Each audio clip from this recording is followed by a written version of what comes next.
हाँ, good morning all of you. आप बैठ जाओ, आप बैठ जाओ, बैठ जाओ बेटा, बैठ जाओ। रिलैक्स एकदम। ओके, करना है स्टार्ट। हाँ, थैंक यू मैम। ठीक है, तो आज लेक्चर नंबर 2। टोटल कितने लेक्चर हैं? 5।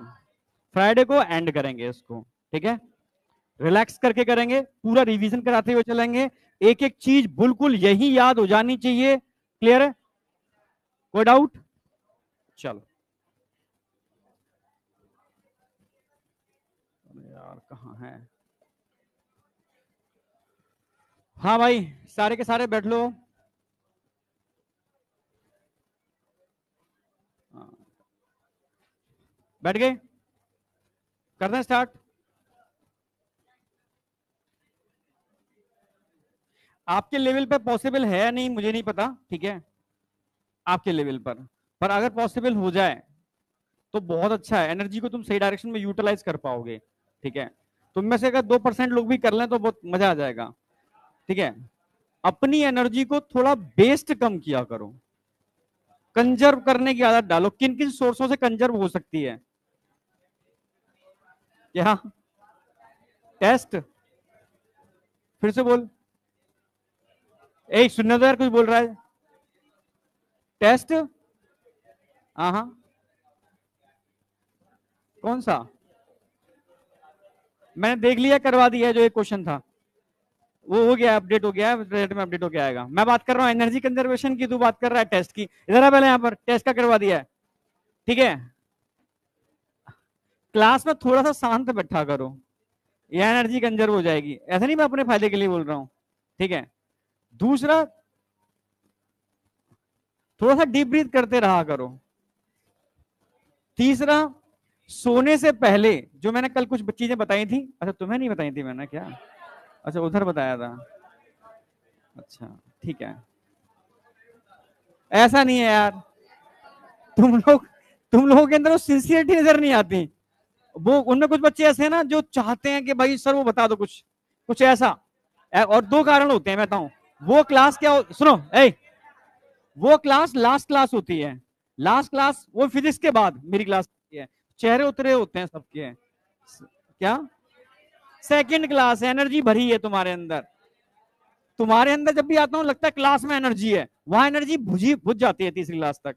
जब एनर्जी का लेवल कम होता है तो मैं अब एनर्जी कैसे फूकूं? ठीक है, तो कुछ एनर्जी की वाली कंजर्वेशन वाली बातें बता देता हूं मैं। वो मतलब रिस्पॉन्स निकलता है कंडीशन के बेस पर।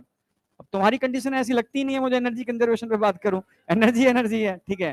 तभी मैं समझ में आया, वहां बताया, यहाँ क्यों नहीं बताया मैंने। एनर्जी भरी पड़ी है, ठीक है। पर उस एनर्जी को वेस्ट मत करो, एनर्जी को सही डायरेक्शन में यूटिलाइज करो, बस मैं इतना कह रहा हूं, ठीक है। ये मजाक नहीं है, अब मैं सीरियसली बोल रहा हूं। एनर्जी को कंजर्व किया करो, ठीक है। 5 इंद्रियां हैं, आपको पता है पांचों के बारे में। वहां से एनर्जी लॉस होती है। इस एनर्जी को जितना कंजर्व कर लोगे उतना बेटर है। पता है आपको दुर्योधन की मां का नाम क्या था? दुर्योधन की माता का नाम कुंती था। कुंती था तो, अरे हाँ गांधारी, अरे क्या कुंती, गांधारी, ठीक है। गांधारी ने आंखों पर पट्टी बांधी थी। क्यों बांधी थी? क्योंकि गांधार अंधे थे, ठीक है। अब सोचो, उन्होंने अपनी एक इंद्री को यूटिलाइज नहीं किया। मैं बिल्कुल प्रैक्टिकली बात कर रहा हूं, बिल्कुल साइंटिफिकली, ठीक है। अभी तुम आसपास भी देख लोगे। इधर सही बात बताते हैं, तुम सुनते ही नहीं हो, ठीक है। अब लास्ट टाइम पर जब देखा होगा कि अंत जब युद्ध खत्म हो गया था, दुर्योधन बचा था, तब मतलब दुर्योधन गदा युद्ध करना जा रहा था भीम से अंतिम समय में, जहां उसकी मौत हुई थी, ठीक है। तो उसको एक वरदान था, पता है ना, कि अगर वो निर्वस्त्र होकर के, ठीक है, कोई इस तरीके से मतलब माँ के सामने जाएगा, तो माँ की आंखों के अंदर बहुत पावर है, एनर्जी है, क्योंकि उन्होंने पूरी जीवन क्या किया है, अपनी आंखों पर पट्टी बांध के रखी है। यानी वो बहुत हाई एनर्जी सोर्स बन चुका है इस इंद्री से, ठीक है। तो वो जो रेज निकलेंगी उससे वो एकदम फौलाद जैसा हो जाएगा पूरी बॉडी। याद है नहीं वाली बात? हाँ, तो मैं इतना कहना चाह रहा हूं, पूरी मतलब किस्से पर ना जाकर के, पूरी उस पर ना जाकर के, कि अगर किसी भी इंद्री को आप कंट्रोल में कर लो तो उससे बहुत सारी एनर्जी तो जो तुम्हारी लॉस होती है वो तुम्हारी कंजर्व होना चालू हो जाएगी। प्रैक्टिकली कोई भी ऐसा व्यक्ति, ठीक है, जो जिसकी कोई एक इंद्री खराब हो, ठीक है, समझना मेरी बात, जैसे कोई अंधा हो, आप समझ रहे हो, कोई बोलने में सक्षम ना हो, ऐसे मैं तो कई ऐसे जगह से जुड़ा हुआ हूँ जहां से मैं मिलता हूँ बच्चों से, तो मतलब इंटरेक्शन करता हूँ, उनके अंदर में एक एडिशनल चीजें देखता हूँ जो तुम्हारे अंदर नहीं देखता, समझ रहे हो, हाँ, उनके अंदर कुछ एडिशनल चीजें मुझे देखने को मिलती हैं जो तुम्हारे अंदर नहीं देखने को मिलती, यानी एक नॉर्मल इंसान के अंदर देखने को नहीं मिलती, ठीक है। सोचो, दो तरीके की चीजें होती हैं, एक वो चीज ना होते हुए एडिशनल चीज होना, और होते हुए अगर तुमने उसको डेवलप कर लिया तो तुम मल्टीपल टाइम इंक्रीज कर लोगे उसको। ये मैं नहीं बोल रहा, ये साइंस बोल रही है कि अगर आंखें सही हैं और उनको सही डायरेक्शन में यूटिलाइज करो, ठीक है, अगर कान सही है सही डायरेक्शन में यूटिलाइज करो, ठीक है, अगर तुम्हारी टंग सही है सही डायरेक्शन में यूटिलाइज करो, एनर्जी कंजर्व करो, तो जिसकी खराब है उससे मल्टीपल टाइम एनर्जी तुम गेन कर लोगे। ये रियलिटी है। अभी छोड़ो, अभी न्यूज पर 2 साल पहले डीएनए, जो डीएनए आता था इस पे, कौन सी आज तक है, नहीं नहीं, सुधीर चौधरी, उसमें डीएनए आता था, तो उसने एक छोटा सा एपिसोड दिखाया है इंडिया का ही। इंडिया में एक जगह है, वहां एक टीचर है, उन्होंने अपने जो बच्चे हैं उनको एक मतलब ऐसा दिया, जैसे बच्चे क्या करते थे, वो किताब को सूंघ के बता देंगे इस किताब के अंदर क्या लिखा है। देखा था ये वाला एपिसोड, ठीक है। इट इज अ रियलिटी भाई, तुम एक अननोन आदमी के लिए जादू है, समझ रहे हो, इट इज अ साइंस भाई, साइंस, समझ रहे हो। अब तुम्हें क्या लगेगा वो ऐसा कैसे पॉसिबल है, वो बता देंगे इसमें कौन सा कलर है, क्या है अंदर, सब कुछ ओनली फीलिंग से, टच करके। सेंसरी पार्ट बहुत पावरफुल है, बहुत पावरफुल। मैं तभी तो कह रहा हूं तुम्हारे लिए नीट का एग्जाम तो तुच्छ है, जिसको तुम बहुत हुआ बना के बैठे हो, समझ रहे हो। नीट का एग्जाम बहुत तुच्छ है जिसको तुम हुआ बना के बैठे हो। अगर तुम अपने को पहचान लो तो, अपने को समझ लो तो। मैं इतना कह रहा हूं, भीड़ बहुत ज्यादा है, भीड़ का मतलब बहुत बच्चा है।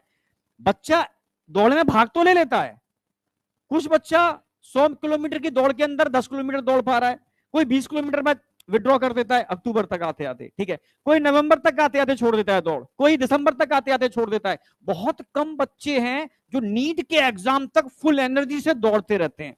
मैं सच, रियलिटी डेटा मुझे पता है ना, असली रियलिटी डेटा है, तो मैं तो देखो मुंह फाड़ रहा है, ठीक है यार, मतलब चलो खैर कोई नहीं, मुझे लग रहा है इस क्लास में से अगर 2 बच्चा भी समझ गया तो बात मेरी सफल हो गई कि एक्चुअल में इस भीड़ के अंदर कुछ करना है तो कुछ अपने को एडिशनल करना होगा। एडिशनल का मतलब है अपनी एनर्जी को समझना होगा, सही डायरेक्शन में यूटिलाइज करना होगा। ये छोटे मोटे एग्जाम कुछ नहीं होते बेटा, तुम बड़े बड़े एग्जाम फोड़ सकते हो। आप समझ रहे हो ना मेरी बात। इच्छाओं को दिल्ली एम से कम तो इस फील्ड में बढ़ना है तो एम से नीचे सोचो ही मत, बस इतना सोचोगे तो मौलाना जात तक चीज आ जाएगी, ठीक है, पर सोचो यार वहां पर वहां तक। और कोर्स बहुत हुआ नहीं है यार, एनसीईआरटी बेस्ड पेपर आ रहा है, बस कहीं ना कहीं तुम्हारी सही स्ट्रेटेजी का डिफरेंस है। मेरी स्ट्रेटेजी क्या है, मैं पढ़ कैसे रहा हूं, मैं एनर्जी कहां बर्बाद कर रहा हूं। मैक्सिमम बच्चों से मिल रहा हूं थके रहते हैं, वो एनर्जी तुम ढंग से यूटिलाइज करो तो थके तो रहोगे ही ना। तुम पता नहीं कहां यूज कर रहे हो, कहां बर्बाद कर रहे हो, क्या कर रहे हो। सही डायरेक्शन में एनर्जी को यूटिलाइज करो, आप समझ रहे हो ना मेरी बात, ठीक है। प्रॉपर अपना फूड का ध्यान रखो, मतलब चीजें समझो। ये 1 साल है, सारा खेल एनर्जी का है। मतलब जो टेलीपैथी था, चलो हटो, तुम टेलीपैथी छोड़ो, रेकी को जानते हो तुम, कहीं तुम्हारे में तुम्हारे फील्ड की बात कर रहा हूं, क्योंकि रेकी एक ट्रीटमेंट का अलग साइंस बन चुका है। मतलब जो जहां डॉक्टर फेल हो जाते हैं वहां रेकी के थ्रू ट्रीटमेंट होता है, ठीक है। अब रेकी के लिए, अब तो पहले तो लेंस भी नहीं थे, लोग तो मत करते थे, अब तो साइंस ने लेंस भी बना लिए हैं, ऑरा साइंस जैसे कहते हैं ना, ऑरा लेंस, ठीक है। लेंस तो आते हैं, तुम सर्च करोगे मिल जाएंगे। लेंस से मैं हर जैसे यार आजकल तुम देखा होगा जो फौजियों को मिले हुए हैं इस तरह के चश्मे, वो दीवार के पीछे भी थर्मल वाले, ठीक है। थर्मल में क्या होता है, कलर दिखते हैं आपको, डिफरेंट कलर। तो ऐसे ही आपकी बॉडी के अराउंड भी ऑरा है, डिफरेंट कलर, वो लेंस से आप देख सकते हो।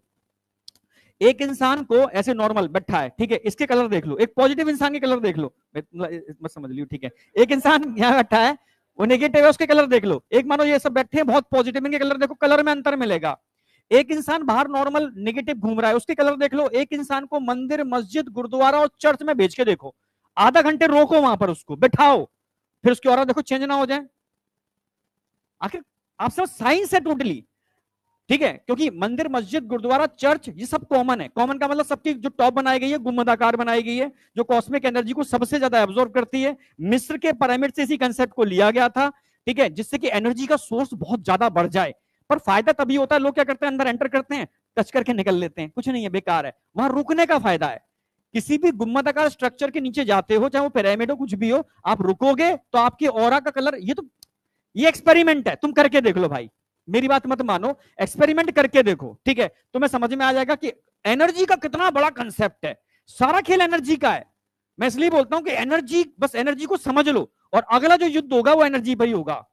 विश्व युद्ध जो होना है वो एनर्जी पर होगा, पर एनर्जी का तरीका अलग होगा। ठीक है, आप समझ रहे हो? वो पेट्रोलियम हो सकता है या और सोर्स हो सकते हैं एनर्जी के, पर एनर्जी पर वो चीज हो सकती है। आप समझ गए ना मेरी बात? अरे हाँ या ना? तो अपनी एनर्जी को यार सही डायरेक्शन में यूटिलाइज किया करो। ठीक है, बस समझ में आ गया? समझने वाले के लिए सारा काफी है। ठीक है, सही डायरेक्शन में यूटिलाइज करो, एनर्जी को कंजर्व करो। ठीक है, एक मूवी देखी होगी तुमने, मैं बड़ा उससे इंस्पायर्ड था, वो एक्स मैन करके एक मूवी कोई थी क्या, वो म्यूटेंट की, हाँ म्यूटेंट की थी ना। उसमें एक म्यूटेंट को दिखाया गया है, सुनो मेरी बात, उसमें एक म्यूटेंट को दिखाया गया, उसकी आईज से क्या निकलती है, रेज निकलती हैं। तो उस रेस को कंट्रोल नहीं कर पाता, तो उसने क्या, इस एनर्जी को समझाया गया कि इस एनर्जी को आप सही डायरेक्शन में यूटिलाइज कर सकते हो अगर आपको कंट्रोल करना सीख गए। तो उन्होंने इस तरीके से स्पेक्स बनाए, चश्मे बनाए उसके, कि वो उस एनर्जी को सही डायरेक्शन में यूटिलाइज करके कुछ भी कर सकता है। समझ रहे हो ना?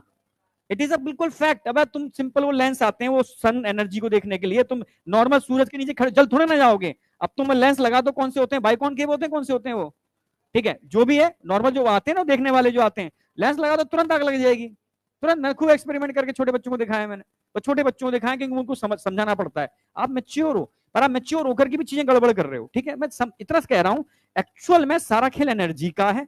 एनर्जी को सही डायरेक्शन में यूटिलाइज करो, एनर्जी को समझो, और कैसे मैं इसको यूटिलाइज करके टॉप लेवल पे जा सकता हूं। तुम समझ रहे हो ना? तो ठीक है, एनर्जी तुम्हारे पास है, बहुत है, ठीक है, पर उसको यूटिलाइज करना है सही डायरेक्शन में। आई या नहीं आई? तो आज हम बात करते हैं एक्सक्रीटरी सिस्टम। तो सबसे पहले मैंने बताया था व्हाट इज एक्सक्रीशन, कि एक्सक्रीशन है क्या। तो मैंने बोला था कि बॉडी के अंदर डिफरेंट टाइप के मेटाबॉलिक वेस्ट बनते हैं, नाइट्रोजनस वेस्ट बनते हैं। अगर मैं मेटाबॉलिक वेस्ट की बात करता हूं तो मेटाबॉलिक वेस्ट के अंदर क्या क्या आ गया भाई, मेटाबॉलिक वेस्ट में CO2 आ गया, लैक्टिक एसिड आ गया। ठीक है, अब तुम सुनो, सुनो, जब मैं पूछूंगा तब बोलो। फिर बोला एनर्जी को कंजर्व करो, सही डायरेक्शन में यूटिलाइज करो, पर सो मत जाओ। ठीक है, ब्रेन मैपिंग की आदत डालो, रिवीजन, आंखें बंद करके पूरी ब्रेन मैपिंग करके रिवीजन कर डालो। मैं वो चीजें बता रहा हूं जो नॉर्मल से हटके तुम्हें बनाएंगी। पढ़ सब रहे हैं, पर पढ़ने की तुम्हारा तरीका क्या है, तुम्हारी स्ट्रेटजी क्या है, वो डिसाइड करेगी तुम्हारे गोल के लिए। ठीक है, अब उसको तुम सही, मैंने कहा एटॉमिक एनर्जी बहुत खतरनाक एनर्जी है, विध्वंसक है, पर आज यूटिलाइज कर रहे हैं तो लाइट आ रही है ना। अब तुम किसको कैसे यूटिलाइज करते हो तुम्हारे ऊपर डिपेंड करता है ना। अच्छे भी उसके एस्पेक्ट हैं और बुरे भी एस्पेक्ट हैं उसके, समझ रहे हो? अच्छी तरीके से यूटिलाइज करोगे तो आज एटॉमिक एनर्जी से सब कुछ चल रहा है, लाइट चल रही है, सब कुछ चल रहा है। और विध्वंसक है तो विनाश है, चारों तरफ खत्म है, दुनिया तबाह होगी जब भी होगी। अब जब भी विश्व युद्ध होगा तो एटॉमिक एनर्जी यूज होगी, और कहा जाता है कि बहुत बड़ा इंपैक्ट पड़ेगा इस पर। ठीक है, अर्थ पर, मंगल पर भी जीवन था, पर वहां पर भी इसी तरीके की एनर्जी यूज हुई जिससे पूरा मंगल ग्रह खत्म हो गया। इसके एविडेंस मिलते हैं, समझ रहे हो ना? अगर तुम इंटरेस्ट रखते हो नासा और इन चीजों के अंदर, तो मैं इसलिए कह रहा हूं एनर्जी को सही डायरेक्शन में यूटिलाइज करो, अपने को दूसरों से अलग बनाओ। पढ़ सब रहे हैं, पर तुम्हारे पढ़ने की तरीका क्या है उसको समझो, और एकदम बस फोड़ दो। नहीं आया क्या? चलो अब आ जाओ। तो व्हाट इज एक्सक्रीशन समझ में आ गया, नाइट्रोजनस बेस क्या है समझ में आ गए। फिर हमने बात की थी, अच्छा मेटाबॉलिक बेस समझ में आ गए। नाइट्रोजनस बेस में 3 ही एनसीईआरटी ने दे रखे हैं, अमोनिया दे रखा है, यूरिया दे रखा है, और यूरिक एसिड दे रखा है। क्लियर बिल्कुल? अगर मैं अमोनिया की बात करता हूं तो मैंने बताया था अमोनिया प्राइमरी नाइट्रोजनस बेस्ड है, जो सारे जीवों के अंदर बनता है, सारे एनिमल्स के अंदर बनता है। ठीक है, पर शर्त है, ठीक है, शर्त क्या है, उसको निकालने के लिए बहुत ज्यादा पानी की जरूरत पड़ती है, क्योंकि रेडिली सॉल्युबल होता है। तो उन्हीं जीवों के अंदर ये अमोनिया की फॉर्म में निकलता है जो पानी में रहते हैं। ठीक है, हाँ, पर जो जीव टेरेस्ट्रियल हो गए, धरती पर चले गए, तो उन्होंने अमोनिया को यूरिया में कन्वर्ट कर लिया। कुछ एनिमल ने वाटर कंजर्वेशन पर काम किया तो उसने उसको यूरिक एसिड में कन्वर्ट कर लिया। इस तरीके से इसके अंदर वेरिएशन देखने को मिल रहा है on the basis of different types के हैबिटेट, किस टाइप के हैबिटेट में वो जीव रहता है। समझ में आया नहीं आया? अमोनिया के केस में 4-5 पॉइंट बताए थे। Ammonia primary nitrogenous base which produce in all animal. ठीक है, it is a highly toxic, not storable in our body. Third, it is a readily soluble, यानी बहुत ज्यादा सॉल्युबल होता है। For removal require lot of water, पानी बहुत ज्यादा चाहिए, सॉल्युबल ज्यादा होता है। कोई डाउट बेटा? तीसरा मैंने बताया था इसके अंदर, चौथा सॉरी, ठीक है भाई, अगर आपसे पूछा जाए, इसमें क्वेश्चन नहीं आया और बनेगा, बहुत बेहतरीन लाइन है, अमोनिया अमोनियम आयन की फॉर्म में कहां से निकलता है, बॉडी सरफेस या गिल्स? ये लाइन पे क्वेश्चन आएगा, पता नहीं, मेरा इंटरनल इंट्यूशन होता है, लाइन से क्वेश्चन आएगा। और लास्ट मैंने बताया था kidney do not play any significant role in its, कोई डाउट? अगला मैंने बताया था यूरिया, यूरिया मैंने बताया था भाई कहां बनता है? लिवर में बनता है, जिगर में बनता है, ऑर्निथिन साइकिल के थ्रू बनता है। ठीक है, कोई डाउट? फिर मैंने बात की थी यूरिया के केस के अंदर, ठीक है, अगर यूरिया की बात करते हैं, दो अमोनिया और एक CO2 के मिलने से बनता है। ये पुराने टाइम पे क्वेश्चन आए हुए हैं इसके ऊपर। ठीक है, यहां ये भी क्लियर था। फिर मैंने बताया था आपको, अगर मैं यूरिया की बात करता हूं तो कंपेरेटिव लेस टॉक्सिक होता है, स्मॉल अमाउंट बॉडी में स्टोर कर सकते हैं। जैसे दो एग्जांपल जो आप पढ़ते हो, अभी मैं बॉडी फ्लूइड में करा के चुका हूं, ब्लड में यूरिया स्टोर होता है 20 से 40 मिलीग्राम पर 100 ml ऑफ ब्लड, इसमें कोई डाउट था? फिर मैंने बताया था, अभी बताऊंगा काउंटर करंट मैकेनिज्म में, कि यूरिया जो होता है हमारे किडनी के अंदर एक फ्लूइड होता है, मैट्रिक्स, ठीक है, मेडुला के अंदर, उसमें एक ऑस्मोलरिटी ग्रेडियंट देखने को मिलता है, बढ़ता हुआ क्रम 300, 400, 500, 1200 मिली ऑस्मोल पर लीटर। तो भाई ये कंसंट्रेशन ग्रेडियंट जो देखने को मिल रहा है, इस कंसंट्रेशन ग्रेडियंट को मेंटेन करने में भी यूरिया का रोल है, यानी किडनी में भी स्टोर होता है, लेस टॉक्सिक है इसलिए। क्लियर है बिल्कुल? हाँ, फिर मैंने बताया था भाई, ठीक है, सॉल्युबिलिटी की बात की जाए तो कंपैरेटिव अमोनिया ये लेस सॉल्युबल होता है, तो आसानी से लेस अमाउंट ऑफ वाटर की हेल्प से इसको निकाला जा सकता है। कुछ याद करने वाली बात है इसके अंदर? वो कंसेप्ट है, जोड़ते जाओ, पिरोते जाओ, समझते जाओ। फिर मैंने यूरिक एसिड की बात की थी, मैंने बताया था स्पेशली बर्ड्स और रेप्टाइल्स ये प्रोटीन पर डिपेंड होते हैं, तो प्रोटीन मेटाबॉलिज्म का जो मेजर एंड प्रोडक्ट होता है इन एनिमल्स के अंदर वो यूरिक एसिड होता है। क्लियर है बिल्कुल? पर मैमल्स में भी यूरिक एसिड बनता है, मैंने एग्जांपल बताए थे आपको। जैसे मैमल्स में बात की जाए तो हम अपनी बात करते हैं, हम प्यूरिन अगर खाते हैं तो प्यूरिन से यूरिक एसिड क्रिस्टल बनते हैं। मैंने एग्जांपल टमाटर और रेड मीट का भी लिया था, मीट सूप का भी लिया था, याद हो आपको? आप लेते हो और पानी कम लेते हो तो इट इज अ डेंजरस, क्योंकि यूरिक एसिड क्रिस्टल बनेंगे, क्योंकि ये बताया वो आपके जॉइंट में डिपॉजिट होकर के गाउटी अर्थराइटिस कर सकते हैं, जो मैं अगले चैप्टर में मूवमेंट एंड लोकोमोशन में पढ़ाऊंगा। क्लियर बिल्कुल? क्योंकि एनसीईआरटी में डिसऑर्डर दे रखा है। यहां तक कोई डाउट था? फिर मैंने बताया था इसके बेस पर भी आप एनिमल को क्लासिफाई कर सकते हो, अमोनोटेलिक, यूरोटेलिक और यूरिकोटेलिक। अमोनोटेलिक वो एनिमल्स होते हैं जिनका एक्सक्रीटरी प्रोडक्ट अमोनिया होता है, यूरियोटेलिक वो एनिमल होते हैं जिनका एक्सक्रीटरी प्रोडक्ट यूरिया होता है, और यूरिकोटेलिक वो एनिमल होते हैं जिनका एक्सक्रीटरी प्रोडक्ट यूरिक एसिड होता है। तीन तीन एग्जांपल मैंने बैलेंस इसलिए किया तो मैं याद रहे, ठीक है, हर चीज को कर दिया भाई। तीन एग्जांपल मैंने कराए थे अमोनोटेलिक में। भाई क्या क्या एग्जांपल थे भाई? आपको पता है मोस्टली बोनी फिश पानी में रहते हैं, बोनी फिश, तो मोस्टली बोनी फिश अमोनोटेलिक होते हैं भाई। ठीक है, एम्फीबिया का जो लार्वा होता है पानी में रहता है, फिश जैसा होता है, वो भी अमोनोटेलिक ही होता है। फिर मैंने बात की थी इसके अंदर किसकी? एक्वाटिक इंसेक्ट या ऑर्थोपोड कह सकते हो, ठीक है, ऑर्थोपोडा इंसेक्ट एक ही बात है। ठीक है, तो ऑर्थोपोडा फाइलम है जिसमें, ठीक है, सब फाइलम के अंदर स्टडी करते हो तो इंसेक्टा आता है, तो इंसेक्टा के अंदर वो भी एक्वाटिक, एक्वाटिक अगर आ जाए पानी के अंदर रहने वाले तो एक ही तरीका है भाई, अमोनोटेलिक। नहीं आया क्या? ऐसे मैंने यूरियोटेलिक के दो एग्जांपल, तीन एग्जांपल बताए थे। एडल्ट एम्फीबिया फिश में कार्टिलेजिनस फिश, क्योंकि कार्टिलेजिनस फिश पानी में रहते हुए भी यूरिया बनाती हैं, क्यों? क्योंकि उनको अपने अंदर की ऑस्मोलरिटी बाहर पानी की ऑस्मोलरिटी के बराबर मेंटेन करनी है, तभी वो सरवाइव कर पाएंगे। ये उनका अनुकूलन है। अनुकूलन मतलब एडेप्टेशन। वो मरीन वाटर के अकॉर्डिंग अपनी बॉडी को एडेप्ट करते हैं, अनुकूलित बनाते हैं। अमोनोटेलिक हो सकते हैं थे, पर उन्होंने कहा अगर मैं अमोनोटेलिक रहती हूं तो अपनी बॉडी के फ्लूइड को बाहर के बॉडी फ्लूइड के आइसोटोनिक नहीं कर सकती, तो मुझे अंदर की ऑस्मोलरिटी बढ़ानी पड़ेगी, और ऑस्मोलरिटी बढ़ाने का एक ही तरीका है, लेस टॉक्सिक सब्सटेंस को बनाओ, अपने अंदर स्टोर कर लो और अंदर और बाहर की ऑस्मोलरिटी बराबर कर लो, तो आप सर्वाइव कर सकते हो, जो कार्टिलेजिनस फिश ने की। कार्टिलेजिनस फिश का मतलब है लाइक शार्क। नहीं आया क्या? सब जानते हैं, ठीक है, तो ये समझ में आ गया। तो कार्टिलेजिनस फिश में भी कंडीशन देखने को मिलती है, और मैमल्स में तो होती है भाई, कोई डाउट? ठीक है, अब यूरिक एसिड में तीन एग्जांपल बताए थे, बर्ड्स, रेप्टाइल्स और लैंड या टेरेस्ट्रियल इंसेक्ट जो धरती पर रहते हैं, लाइक कॉकरोच जो आपके सिलेबस में है। अब मुझे बताओ यहां तक किसी को कोई डाउट? सेट था ना? इतना मैंने इसके बाद आगे कराना था, कराना था ना? अब आगे हम बात करते हैं, तो आज का target types of excretory organ in animals में एनसीईआरटी का एक पैरा ही छाप दिया है मैंने पूरा, ठीक है, टाइम बचेगा लिखने में, और वो मैंने जैसे अरेंज करता हूं वैसे अरेंज कर दिया है, बस मैं तुम्हें समझा रहा हूं, ठीक है, अभी स्टार्ट करने से पहले समझा रहा हूं। जैसे मैंने बताया था, अगर इवोल्यूशन देखोगे तो पहले पानी वाले एनिमल आए, ठीक है, आप समझ रहे हो, उनमें बॉडी सरफेस से ही डिफ्यूजन चल रहा था, बॉडी सरफेस से ही, ठीक है, अमोनिया डिफ्यूज हो रही थी। जब किस टाइप का ऑर्गेनाइजेशन था? आप बोलोगे भाई स्टार्टिंग में तो सेलुलर लेवल ऑफ ऑर्गेनाइजेशन था, आगे जाकर के टिश्यू लेवल हुआ, बॉडी सरफेस चल रही थी। जैसे ऑर्गन लेवल हुआ, फ्लैट वॉर्म आए, चपटे क्रमी, फ्लैट वॉर्म जानते हो ना, फ्लैट वॉर्म चपटे क्रमी को बोलते हैं। उसमें एक एग्जांपल ऐसा है जो एनसीईआरटी का बड़ा फेवरेट है, वो पूछता है प्लेनेरिया, याद आया, प्लेनेरिया, ये फ्लैट वॉर्म का एक एग्जांपल है, एनसीईआरटी ने उसको यूज किया है। इसमें आपको प्रोटो, प्रोटो मतलब पुराने टाइप के, nephridia like a flame cell, like a flame, flame का मतलब है ज्वलन, फ्लेम समझते हो, जो क्या होती है, जो कैंडल की जो ऊपर लौ होती है ना, हाँ उस टाइप के उसमें स्ट्रक्चर होते हैं, इसलिए इसको फ्लेम सेल बोलते हैं। आप समझ रहे, फ्लेम सेल, समझना मेरी बात, वो एक नहीं होते, बहुत सारे होते हैं इनके अंदर। तो फ्लेम सेल प्रोटोनेफ्रिडिया कहां मिलते हैं, बस एग्जांपल याद रखना है, प्लेटियलमंथीज मतलब फ्लैटवॉर्म मतलब प्लेनेरिया। साथ में एनसीईआरटी ने दो एग्जांपल और यूज किए हैं, जैसे रोटीफर्स होते हैं, स्मॉल माइक्रोस्कोपिक होते हैं, ठीक है, धीरे धीरे कुतरते रहते हैं चीजों को, ठीक है, लीव्स में चिपक गए तो उनके अंदर भी प्रोटोनेफ्रिडिया देखने को मिलते हैं। इसके अलावा एनसीईआरटी ने सम एनालिट्स भी एग्जांपल लिखा है, कुछ एनालिट्स भी हैं जिनके अंदर प्रोटो, प्रोटो मतलब पुराने टाइप के नेफ्रीडिया देखने को मिलते हैं। और लास्ट में मैं पढ़ाऊंगा भी, जब आपको कॉर्डेटा पढ़ाऊंगा, कॉर्डेटा में आपको स्पेशली सिफेलो कॉर्डेटा पढ़ाऊंगा मैं, उसमें एक ही एग्जांपल एनसीईआरटी में रखा है एम्फिओक्सिस, वहां भी लिखाऊंगा कि इनके पास फ्लेम सेल प्रोटोनेफ्रीडिया होते हैं।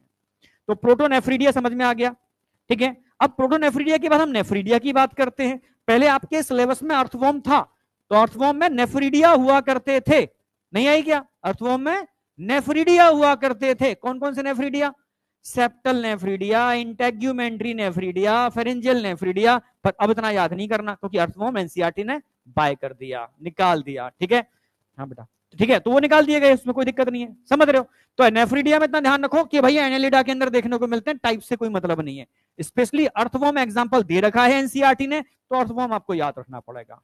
यहां तक कोई डाउट।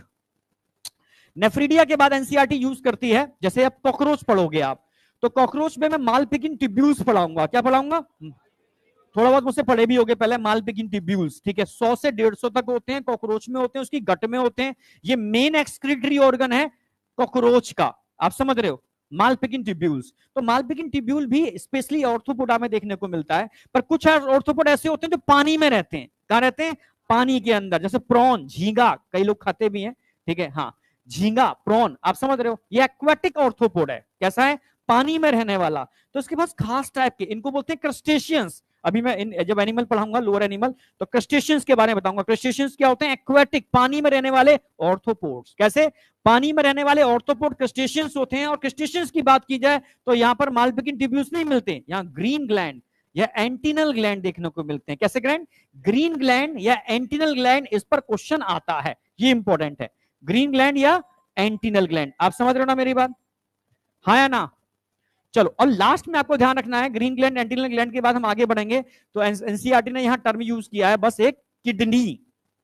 किडनी कहां मिलती है, सारे वर्टिब्रेटा में मिलती है, नो कंफ्यूजन, ऑल वर्टिब्रेटा, क्योंकि कॉर्डेटा से तो वर्टिब्रेटा बने आगे जाकर के, तो सारे वर्टिब्रेटा में किडनी देखने को मिलती है। तो ये, हाँ बेटा, किसका, नहीं, किडनी भी वेरिएशन मिलते हैं, वो एनसीईआरटी ने बात नहीं की, मैं बता देता हूं। शुरुआत में किडनी बनी सिंपल टाइप की बनी, जिसमें सिर्फ ग्लोमेरुलस था, ओनली ग्लोमेरुलस, क्या ग्लोमेरुलस, नया इवोल्यूशन हुआ, किडनी में मॉडिफिकेशन हुआ, ठीक है, फिर मीजोनेफ्रिक, पहले बनी प्रोनेफ्रिक, फिर बनी मीजोनेफ्रिक, ग्लोमेरुलस के संग वुमेन्स कैप्सूल भी आ गया उसके अंदर, ठीक है, फिर मीजोनेफ्रिक किडनी बनी, कुछ एनिमल्स में, और इवोल्यूशन हुआ, मतलब वर्टिब्रेटा के अंदर इवोल्यूशन बढ़ते गए, ठीक है, आगे जाकर के बर्ड्स मैमल्स आ गए।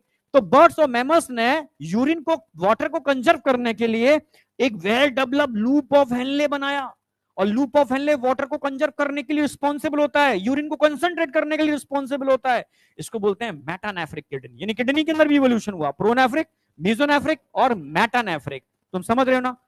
तो ये पहले ग्लोमेरुलस, फिर ग्लोमेरुलस विद वुमेन्स कैप्सूल, जिसको मालपिगिन कॉर्पसल्स भी बोलते हैं या मालपिगिन बॉडी भी बोलते हैं, आप समझ रहे हो, रीनल कॉर्पसल्स भी बोलते हैं, एनसीईआरटी ने सारे नाम यूज किए हैं।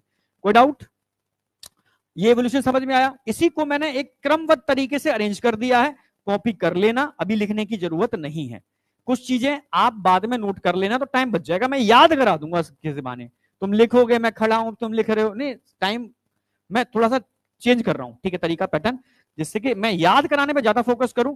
तो ये प्रोटोनेफ्रिडिया, एनसीईआरटी में फ्लेम सेल, सारे एग्जांपल मैं याद करा चुका हूं, प्लेटियलमंथीज, फ्लैटवॉर्म, प्लेनेरिया, याद रहेगा, ठीक है, रोटीफर्स, सम एनालिड्स, सिफेलोकॉर्डेटा के अंदर एम्फिओक्सिस, ये मैं पूछूंगा अभी, अभी पूछूंगा उसको हटाने के बाद, मतलब अभी जस्ट जस्ट इसको यहाँ खत्म करके दोबारा हटाऊंगा, फिर पूछूंगा सारा यहां से यहां तक हर बच्चे से, जहां मेरी उंगली हो जाएगी। अब तुम देख लो, हाँ ये देख लो, अभी तुरंत जस्ट पूछूंगा अभी, मैं बोल दे रहा हूं। फिर बात करेंगे हम नेफ्रीडिया, नेफ्रीडिया स्पेशली एनेलिडा और अर्थवॉर्म याद रखना है, earthworm and other Annelida, Annelida के अंदर ही अर्थवॉर्म आता है, अभी पूछूंगा जस्ट। फिर मैं बात करूंगा मालपिगिन टिब्यूल, ये भूलना ही नहीं है, मालपिगिन टिब्यूल्स कहां देखने को मिलते हैं, कॉकरोच, ठीक है, इंसेक्टा, इंसेक्टा में कॉकरोच, ठीक है, इंसेक्टा इंक्लूडिंग कॉकरोच। और फिर एक्वेटिक ऑर्थ्रोपोड जो पानी में रहते हैं उनको क्रस्टेशियंस बोलते हैं, पानी में रहने वाले ऑर्थ्रोपोड को हम क्रस्टेशियंस बोलते हैं, जो मैं पढ़ाऊंगा अभी, जब पढ़ाऊंगा। उसमें से प्रॉन बड़ा कॉमन एग्जांपल है, क्योंकि एनसीईआरटी ने प्रॉन का डायग्राम भी छाप रखा है वहां लोअर एनिमल के अंदर, समझ रहे हो, तो इसलिए प्रॉन उनका फेवरेट है, तो पूछेगा, ठीक है। इसमें एंटीनल या ग्रीन ग्लैंड, एंटीनल या ग्रीन ग्लैंड देखने को मिलते हैं जो एक्सक्रीटरी ऑर्गन है। हाँ, किडनी की अगर बात की थी जाती है तो सारे के सारे वर्टिब्रेटा में किडनी देखने को मिलती है, इतना सा है। हो गया सेट, हटा रहा हूं मैं।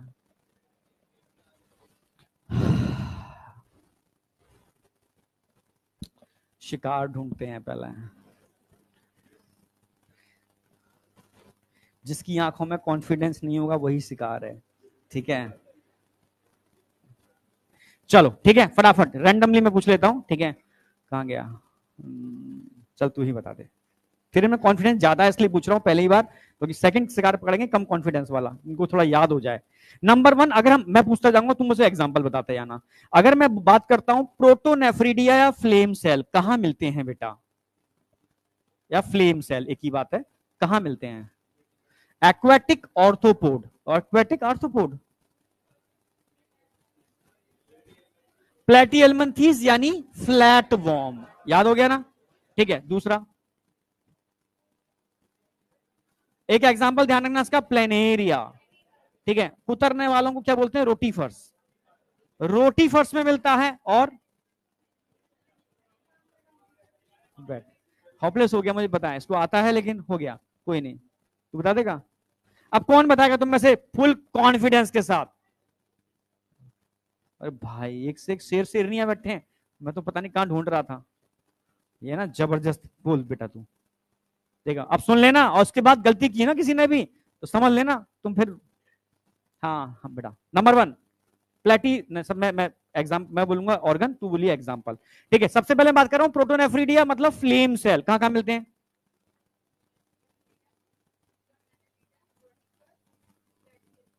मैंने लीटर नहीं बताया था, तूने, बैठ जा नीचे बैठ, हाँ बेटा बैठ, बोल। तो फिर नाक मत कटवाया करो, मैं बड़ी तुम नाक मत कटवा दियो, ध्यान रखियो। हाँ इधर आ जाओ, प्लेटियलमंथीज, प्लेनेरिया एग्जांपल है, रोटीफर्स, सम एनालिड्स, सेफेलोकॉर्डेट्स के अंदर एम्फिऑक्सिस, कोई डाउट। नंबर 2, नंबर 2 हमने बात की थी नेफ्रीडिया, बस एनईडी के अंदर मिलते हैं, स्पेशली अर्थवॉर्म इसका एग्जांपल है, ठीक है। इसके बाद हमने बात की थी मालपिगिन टिब्यूल्स, कॉकरोच, इंसेक्टा। फिर हमने बात की थी एंटीनल ग्लैंड या ग्रीन ग्लैंड, अरे बोलने दो ना। हाँ कौन कौन, क्रस्टिशियंस यानी पानी में रहने वाले ऑर्थ्रोपोड जैसे प्रॉन, और ऑल वर्टिब्रेट, कोई डाउट।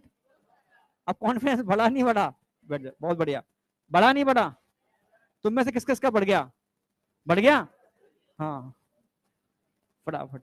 अरे हाँ, वे एनर्जी बर्बाद कर रहे हैं बच्चे, ठीक है, एनर्जी बर्बाद कर रहे हैं, और तो फिर शाम मेरी क्लास तक आते हैं तो ऐसे हो जाएंगे नौकर क्या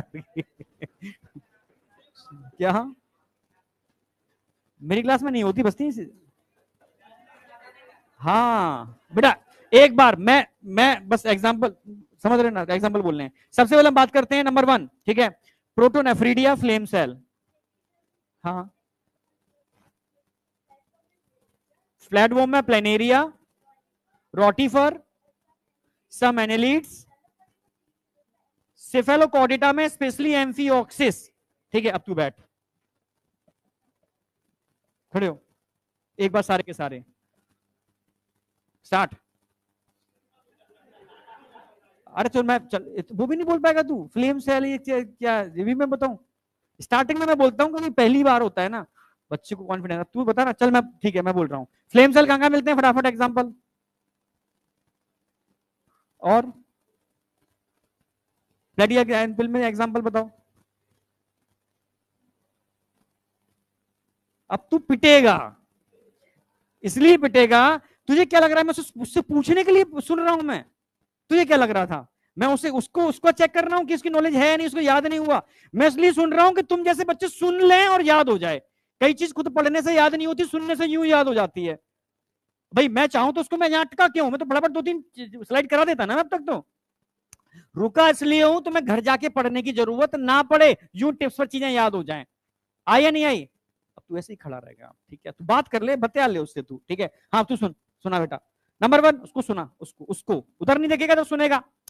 देख के तो याद होना होता तो याद हो गया होता, अब तक हो गया होता ना, देख ही रहा था तब से इतनी देर से। इसलिए तो मैं सुनने से याद होगा, अब सुन उसकी, ठीक है? हाँ बेटा, नंबर 1 प्रोटोनेफ्रीडिया कहां कहां मिलते हैं?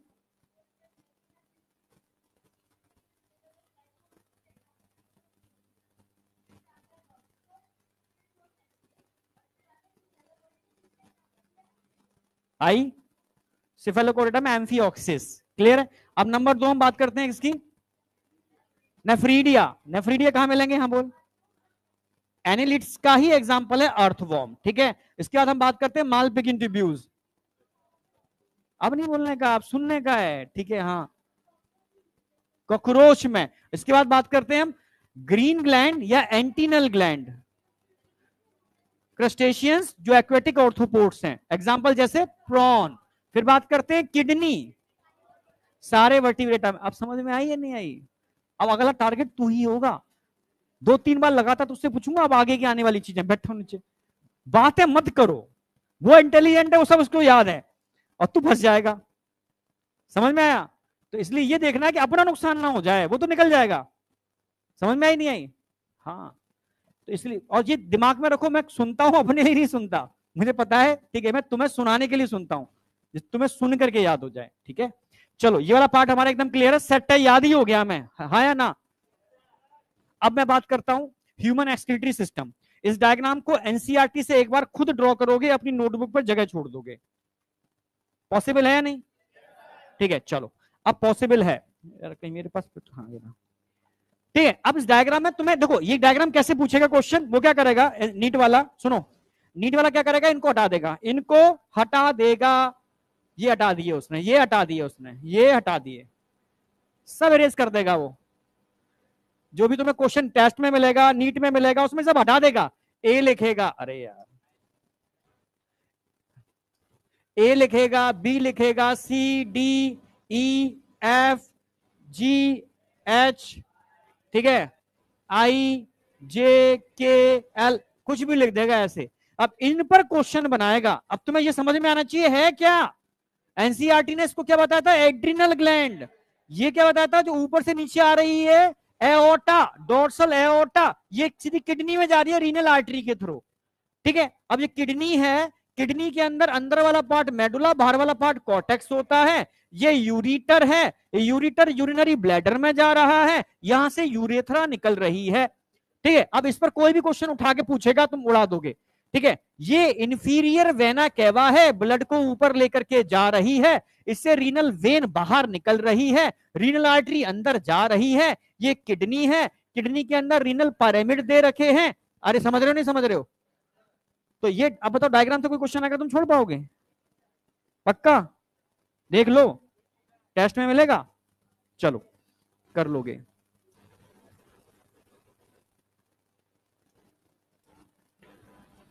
कर लोगे, ठीक है? यानी ये वाला पार्ट तुम्हारा समझ में आ गया। अब एनसीईआरटी बोलती है, समझना मेरी बात, एनसीईआरटी बोलती है, समझना, बोलती नहीं बोलती है भाई, नीचे से डीऑक्सीजनेटेड ब्लड ऊपर जा रहा है, ऊपर कहां जा रहा है, हार्ट में। कहां जा रहा है, हार्ट में। कौन लेके जा रहा है, inferior vena cava, inferior vena cava. ऊपर से ब्लड आ रहा है, कैसा ब्लड आ रहा है, कहां से आ रहा है, हार्ट से, ऑक्सीजनेटेड ब्लड आ रहा है हार्ट से। कौन लेके आ रहा है? Dorsal aorta, dorsal aorta. कहीं दे रखा है डोर्सल एओर्टा? हाँ, डोर्सल एओर्टा। कोई डाउट बेटा? क्लियर है ना ये दो चीजें? अब आप जानते हो किडनी के अंदर जो जाती है रीनल आर्टरी, जो बाहर आती है रीनल वेन। रीनल आर्टरी और रीनल वेन, इसमें कोई डाउट है? अगर रीनल आर्टरी की बात करते हैं, दे रखी है कहीं? दे रखी है इन्होंने। रीनल आर्टरी ऑक्सीजनेटेड ब्लड को लेकर के किडनी में जाती है, रीनल वेन डीऑक्सीजनेटेड ब्लड को लेकर के बाहर निकलती है। ये किडनी है, आप जानते हो। कोई डाउट यहां तक? किडनी के ऊपर एक इमरजेंसी ग्लैंड होती है, इसको एड्रिनल ग्लैंड बोलते हैं। क्या बोलते हैं? ठीक है, इमरजेंसी में खतरनाक आपके अंदर फौलाद जैसी चीजें लाके रख देती है, समझ रहे हो ना? Adrenaline, nor adrenaline. ठीक है, आप समझ, यहां तक कोई डाउट है? किडनी से जो डक्ट निकलती है इसको यूरिटर बोलते हैं, और यूरिटर कहां खुलता है? यूरिनरी ब्लैडर, जिसमें यूरेथ्रा होती है। यहां तक कोई डाउट है? नहीं है। अब किडनी की अगर बात की जाए तो किडनी के अंदर सेंटर वाला पार्ट होता है पेल्विस। इसको मैं अभी किडनी के डायग्राम को अलग से बनाऊंगा, उसमें दिखाऊंगा। किडनी के दो पार्ट होते हैं, आउटर वाला क्या होता है, सॉरी इनर वाला क्या होता है? मेडुला। आउटर क्या होता है? कॉर्टेक्स। कॉर्टेक्स हमेशा आउटर होती है, आउटर। कहीं पर भी चाहे ओवरी पढ़ाऊंगा, किडनी पढ़ाऊंगा, कुछ भी पढ़ाऊंगा, आउटर कॉर्टेक्स होगी और इनर इनर मेडुला। ये सारी पॉइंट्स आपको अपने डायग्राम में लिखने हैं। अगर मैं किडनी की पोजीशन की बात करता हूं, किसकी बात कर रहा हूं? Position of kidney. किडनी की पोजीशन की बात करता हूं तो ध्यान रखना, ये इधर वाली राइट है लेफ्ट है? अरे यार, ये राइट है, ये लेफ्ट है। राइट किडनी थोड़ी नीचे होती है, लेफ्ट किडनी थोड़ी ऊपर होती है, due to presence of liver, मतलब जिगर। कोई डाउट? ये पोजीशन पता होनी चाहिए आपको। अगला अगर हम बात करते हैं, अगला अगर हम बात करते हैं तो किडनी एक्चुअल में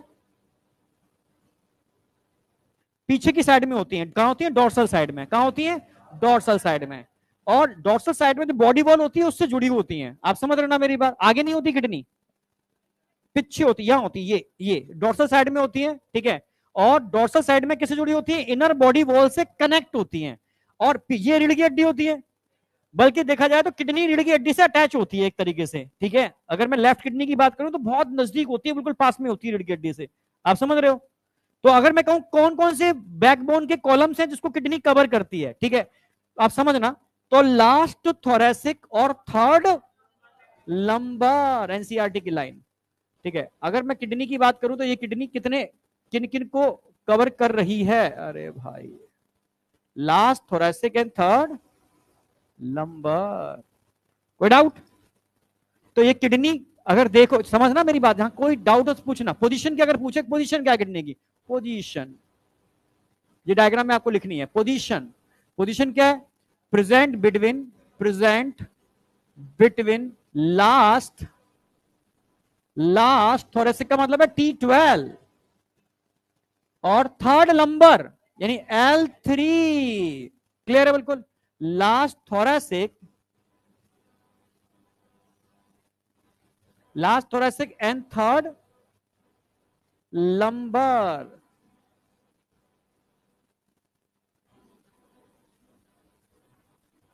यहां तक समझ में आया? नहीं आया?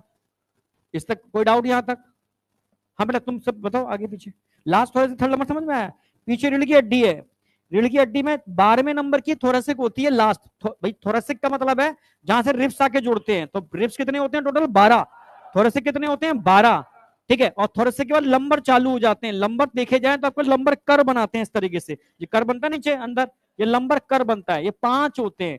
तो तीसरे लंबर L3 के बीच में प्रेजेंट होती है किडनी। आई या नहीं आई? चलो ये ध्यान रखना है आपको। ठीक है, इसके अलावा अगर मैं बात करूं, किडनी यहां क्या होगी भाई? यूरेथ्रा होगी। क्या होगी? यूरेथ्रा होगी। बस अंतर इतना है, मेल में यूरेथ्रा थोड़ी लेंथ ज्यादा होती है, फीमेल में यूरेथ्रा की थोड़ी लेंथ कम होती है। ठीक है, ये यूरेथ्रा लिखा है, यूरेथ्रा। ठीक है, अगर यूरेथ्रा में बात करें तो यूरेथ्रा की जो लेंथ है मेल और फीमेल में थोड़ा सा डिफरेंस होगा।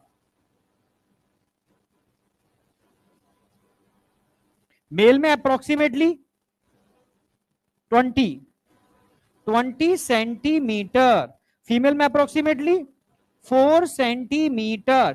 और यूरेथ्रा का मीडियम एसिडिक होता है अल्कलाइन? एसिडिक। इसलिए फीमेल में यूटीआई के चांस ज्यादा होते हैं कंपैरेटिव मेल। आया हुआ क्वेश्चन एम्स का, ठीक है, ठीक है। हाँ, यूटीआई का मतलब होता है यूरिनरी ट्रैक इन्फेक्शन, जो सीधे किडनी तक पहुंच सकते हैं। आपसे किडनी में इन्फ्लामेशन तक हो जाता है, आप समझ रहे हो। ग्लोमेरुलोनेफ्राइटिस भी हो सकती है इसकी वजह से, आप समझ रहे हो, किडनी तक इन्फेक्शन पहुंच जाते हैं, ठीक है। यूटीआई मेल में भी होते हैं, यूटीआई फीमेल में भी होते हैं, पर कंपैरेटिव मेल फीमेल में चांस ज्यादा होते हैं। समझ में आया नहीं आया? अब मैं थोड़ा सा एक चीज में ऐड करूंगा, क्योंकि मिक्चुरेशन इसके बाद पढ़ाऊंगा। यूरिनरी ब्लैडर की अगर मैं वॉल की बात करूं, किसकी वॉल, तो अगर वॉल में यूरिनरी ब्लैडर ही नहीं, मैं पूरे यूरिनरी ट्रैक की बात कर रहा हूं, आप समझना, पूरे यूरिनरी ट्रैक की बात कर रहा हूं, खाली यूरिनरी ब्लैडर की बात नहीं कर रहा। पर यूरिनरी ब्लैडर में एक चीज एडिशनल आ जाती है, स्ट्रेस रिसेप्टर्स, जो और जगह नहीं होते, तो इसलिए मैं यहां पर इसका सिंबल बना रहा हूं। अगर मैं वॉल की बात करूं तो कितनी टोटल वॉल होती है? 3 वॉल होती है। नंबर 1 क्या होगी? आउटर। फिर क्या होगी? मिडिल। फिर क्या होगी? Number 3 inner. बस नाम याद रखने, बहुत ज्यादा नहीं, बहुत ज्यादा नहीं। आउटर जो होती है फाइब्रस होती है, और हमेशा हर ऑर्गन की, हर ट्रैक की आउटर लेयर फाइब्रस होती है प्रोटेक्शन के लिए। रट्टा नहीं मारना है, बस पता है आउटर फाइब्रस, नहीं यार तभी होता है फाइब्रस, और 100% सही जाएगा। फाइब्रस होगी, कैसी होगी? फाइब्रस लेयर है। अच्छा, मिडिल लेयर स्मूथ मसल्स होते हैं जो कंट्रैक्शन करते हैं, कैसे होते हैं? Smooth muscles, smooth muscles. अभी मैं उसमें बताऊंगा क्या नाम है इसके 10 बाद। मिक्चुरेशन की मैकेनिज्म, इसे कॉन्ट्रैक्ट करते हैं तब मिक्चुरेशन होता है। अंदर एपिथेलियल टिश्यू होते हैं, एक खास टाइप के एपिथेलियल टिश्यू होते हैं जो स्ट्रेचेबल होते हैं, इसको ट्रांजिशनल एपिथेलियल टिश्यू बोलते हैं, जिनमें स्ट्रेच, खींचने की पावर होती है, तो क्या बोलते हैं? Transitional epithelial tissue. Transitional epithelial tissue, ठीक है। और इन ट्रांजिशनल एपिथेलियल टिश्यू की खास बात है, इन पर लगे होते हैं स्ट्रेच रिसेप्टर विद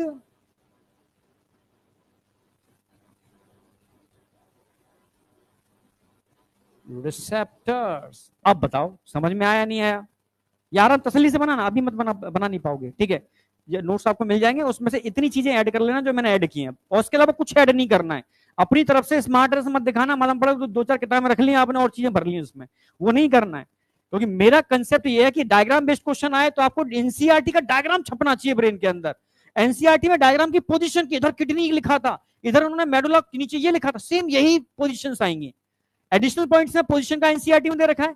ये अभी मैच्योरेशन की मैकेनिज्म आएगी, उसमें इसका यूज होगा, आप समझ रहे हो। ये आया हुआ क्वेश्चन है, मेल और फीमेल में यूरेथ्रा यानी यूटीआई इन्फेक्शन, इतना ही बस करना है। इसके अलावा एडिशनल इंफॉर्मेशन कोई ऐड मत करना, चीजें सेलेक्टिव करनी है, फिल्टर करनी है, कम करनी है, नहीं आया क्या? बढ़ानी नहीं है,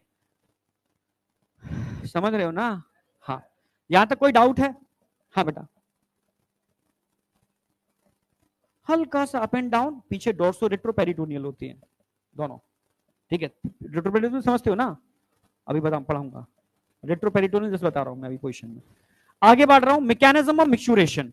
अगर मैकेनिज्म ऑफ मिक्चुरेशन की बात करते हैं तो उसका मतलब है यूरिनेशन की बात चल रही है। किसकी बात चल रही है? यूरिनेशन की बात चल रही है, ठीक है। अगर मिक्चुर, क्या हो गया? अरे गया,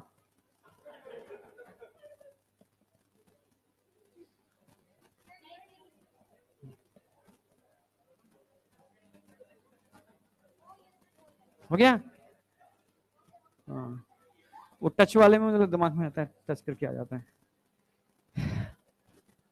मान लो ये यूरिनरी ब्लैडर है, अरे नहीं आई, और ब्लैडर के अंदर यहां पर क्या होगी? यूरेथ्रा। अगर यूरेथ्रा की बात करते हैं तो मैं हल्का सा बस थोड़ा बना के दिखा रहा हूं, मेल हो या फीमेल यूरेथ्रा होती है। बस इतना ध्यान रखना, यूरेथ्रा में क्या होते हैं? कुछ स्फिंक्टर, क्या होते हैं? एक तो होते हैं वॉल्व, यूनिडायरेक्शनल फ्लो के लिए रिस्पॉन्सिबल होते हैं, एक होते हैं स्फिंक्टर, समझते हो ना? मस्कुलर स्ट्रक्चर होते हैं जो ओपन और close, open open close, close होंगे तो मिक्चुरेशन नहीं होगा, क्लोज होंगे तो, और ओपन होंगे तो मिक्चुरेशन। इनवॉलेंट्री से हमें मतलब नहीं है, हम फोकस करेंगे वॉलेंट्री। वॉलेंट्री का मतलब है जो आपके नियंत्रण में है, नहीं आया क्या? आप अपनी इच्छा से यूरिन रोक सकते हो, नहीं आया क्या? जब फेवरेबल कंडीशन हो यूरिन खोल सकते हो, नहीं आया क्या? स्फिंक्टर को बंद कर सकते हो, स्फिंक्टर को खोल सकते हो, नहीं आया क्या? तो स्फिंक्टर आपके कंट्रोल में है, पर स्मूथ मसल्स आपके कंट्रोल में नहीं होते। समझना मेरी बात, स्मूथ मसल्स आपके कंट्रोल में नहीं होते। और अभी मैंने बताया था इसके अंदर क्या लगे होते हैं, स्ट्रेच रिसेप्टर्स। सबसे अंदर क्या लगा होंगे, स्ट्रेच रिसेप्टर्स। जैसे आप यूरिन करके गए हो, मानो किसी का यूरिन टेस्ट देना है आपको पैथोलॉजी में, और यूरिन करके गए हो, अब डॉक्टर कहता है कि भाई यूरिन सैंपल दो, कंटेनर दे देगा, वह यूरिन तो हम करके आए हैं, ठीक है, तो फिर क्या करोगे, कोशिश करोगे, अब पानी तो टाइम नहीं है, पानी पिएंगे, ठीक है, पानी पीने के यूरिन बनने में बहुत टाइम लगता है, ठीक है, फिर कोशिश करोगे, कोशिश का मतलब है अपनी इच्छा से स्फिंक्टर को बार बार खोलोगे। समझ में आया, सिग्नल ब्रेन में जाएगा कि भाई ये चाहता है यूरिन करना, ठीक है, थोड़ा बहुत है उसको भी निकाल दो, तब जाकर के स्मूथ मसल्स कॉन्ट्रैक्ट करेंगे, क्योंकि वो इनवॉलेंट्री है। पर आप वॉलेंट्री वाले पार्ट को इच्छा जताओगे, स्फिंक्टर को बार बार खोलोगे, नहीं आ रही फिर भी खोलोगे, ठीक है, पर वो तभी पुश डाउन होगी जब स्मूथ मसल्स में कॉन्ट्रैक्शन होगा। लैब में गए वो पिपेट होती है, पिपेट एक कांच की ट्यूब होती है, ऊपर रबड़ का वो लगा होता है, ठीक है, अगर उसमें तुमने पानी में डाल करके छोड़ा तो पानी उसमें भर जाएगा, ठीक है, अगर तुम उसको खोल भी दो, ऐसे नीचे चिमटी हटा भी दो, पानी निकलेगा नहीं, कब तक नहीं निकलेगा, जब तक तुम उसको दबाओगे नहीं। रबड़ का जो ऊपर होता है, जब तक उसको प्रेस नहीं करोगे पानी निकलेगा नहीं। समझ रहे हो, अंदर वैक्यूम बन जाता है। स्विमिंग की है, स्विमिंग, ठीक है, कहीं पर भी नदी नाला कहीं कुछ भी, मतलब वो होते हैं बम्बा टाइप जो होता है, कहीं की है, ठीक है, स्विमिंग पूल में की हो तो जहां भी की हो, ठीक है, मैं स्विमिंग से थोड़ा डरता था, अब थोड़ा थोड़ा सीखा हूं, थोड़ा बहुत, ठीक है, थोड़ा बहुत, ठीक है, तो मुझे उसने कहा, मैं पहले गर्दन नीचे नहीं डालता था पानी में, मैं नाक में पानी भर जाएगा, ठीक है, तो कुछ नहीं होता, आप एक बार नाक बंद करके अंदर जाओ और नाक खोल दो, फिर पानी नहीं जाएगा अंदर, वैक्यूम बन गया, यहाँ वैक्यूम बन गया, अब पानी एंटर नहीं करेगा। नहीं आया क्या, समझ में आया, ऐसे ही तुम एक बार बबल को नीचे पानी डाल खींचो, पानी खिंच जाएगा, अब छोड़ दो, पानी निकलेगा नहीं उसमें से, जब तक तुम उसको प्रेस नहीं करोगे। यानी तुम स्फिंक्टर खोल भी दोगे, करके खोल दोगे, तो भरा हुआ यूरिन बाहर नहीं आएगा भाई, ये यूरिन भर गया, थोड़ा सा भर गया, तुम इसको खोल रहे हो, बार बार खोल रहे हो कि तू नीचे आ जा, नहीं आएगा, जब तक कि इसके स्मूथ मसल्स तुम दबाओगे नहीं, कॉन्ट्रैक्ट नहीं करोगे, स्मूथ मसल्स में कॉन्ट्रैक्ट करोगे, स्फिंक्टर को रिलीज करोगे, तब यूरिनेशन नीचे होगा। आई या नहीं आई, समझ में आया, करके देखना एक्सपेरिमेंट। ये समस्या क्या है आज के कल के बच्चों की, ट्वेल्थ करी नहीं हमने स्कूल से, प्रॉपर स्कूलिंग से, जहां प्रॉपर प्रैक्टिकल होते हैं, प्रॉपर एक्सपेरिमेंट होते हैं, प्रॉपर बच्चा सीखता है फिजिक्स कैसे हो रही है, केमिस्ट्री कैसे हो रही है, नहीं वो मतलब बात ही अलग तो होती है यार उसकी। केमिस्ट्री लैब में जा रहे हैं, ये रिएक्शन वो रिएक्शन, ये रिएजेंट डाला, धूम धाड़ हो रही है, दो चार चीजें होती है, मजा आता है सुबह, ठीक है, तो क्या बेटा क्लास, अरे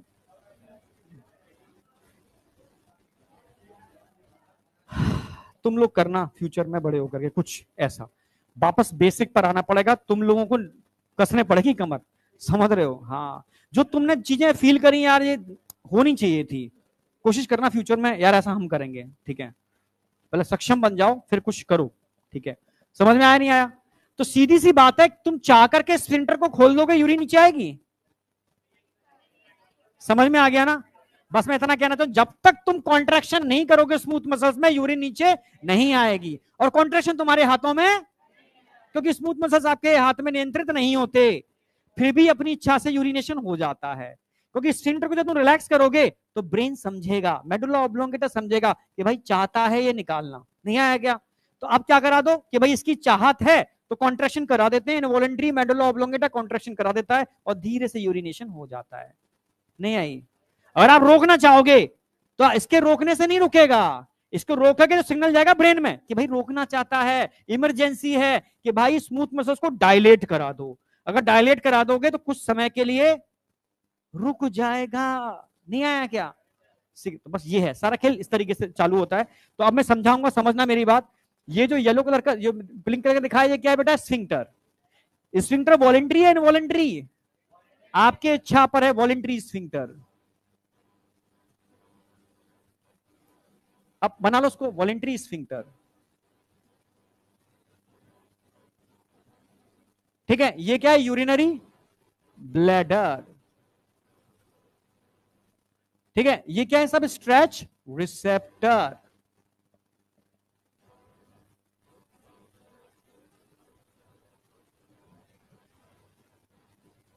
समझ रहे ना मेरी बात। अरे हाँ या ना बोल तो बोल दिया करो भाई, ठीक है। और यहां पर होता है ब्रेन। ब्रेन में कौन होता है? Medulla oblongata. आई बेटा, आई, ठीक है। और मेडुला ऑब्लोंगेटा वॉलेंट्री होता है या इनवॉलेंट्री? ये भाई होता है इनवॉलेंट्री।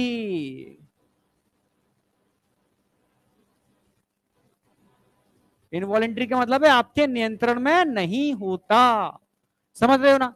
पर जैसे ही यूरिन करने की इच्छा होती है, वैसे ही सिग्नल स्ट्रेस रिसेप्टर से कहां जाएगा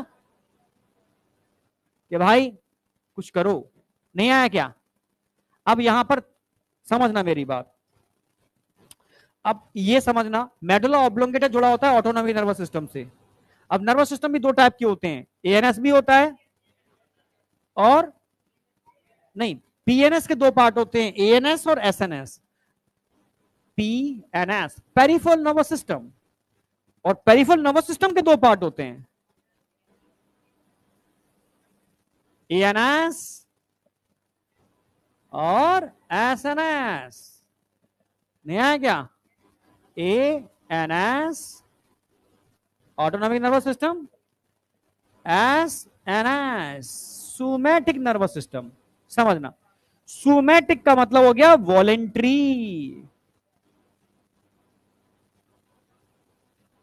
और एएनएस का मतलब हो गया इनवॉलेंट्री। और समझना, और एएनएस के भी दो पार्ट होते हैं,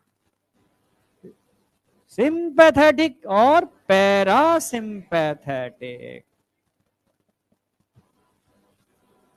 पैरा सिंपैथेटिक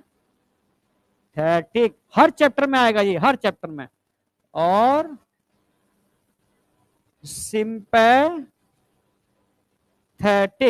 जबकि ये वॉलेंट्री है। स्फिंक्टर, ये आपका क्या होगा? वॉलेंट्री स्फिंक्टर होगा, वॉलेंट्री स्फिंक्टर से जुड़ा हुआ है। समझ रहे हो ना मेरी बात? अब यह आपको पता है कि पैरासिम्पैथेटिक नॉर्मल कंडीशन में काम करता है। कब? नॉर्मल। और मैं हमेशा कहता हूं, अगर लंबे समय तक जवान रहना है तो हर समय अपने पैरा को एक्टिवेट रखो, इसको एक्टिवेट मत होने दो, सिंपैक को। सिंपैक कब एक्टिवेट होता है? जब आप टेंशन लेते हो, एंजाइटी के शिकार बनते हो। नहीं आया क्या? घबराहट होती है, अब क्या होगा? सिंपैक एक्टिवेट हो गया। सीधा इसका इफेक्ट कहां पड़ता है? आपके बॉडी के ऑर्गन के ऊपर, और ऑर्गन की एजिंग स्टार्ट हो जाती है अगर लंबे समय तक ऐसा करते हो तो। समझ रहे हो ना मेरी बात? It is dangerous. समझ में आया? हर समय रिलैक्स रहो यार, समझ रहे हो? और हाँ, रिलैक्स रहो, पर इतने सीरियस रहो कि टारगेट अचीव हो जाए।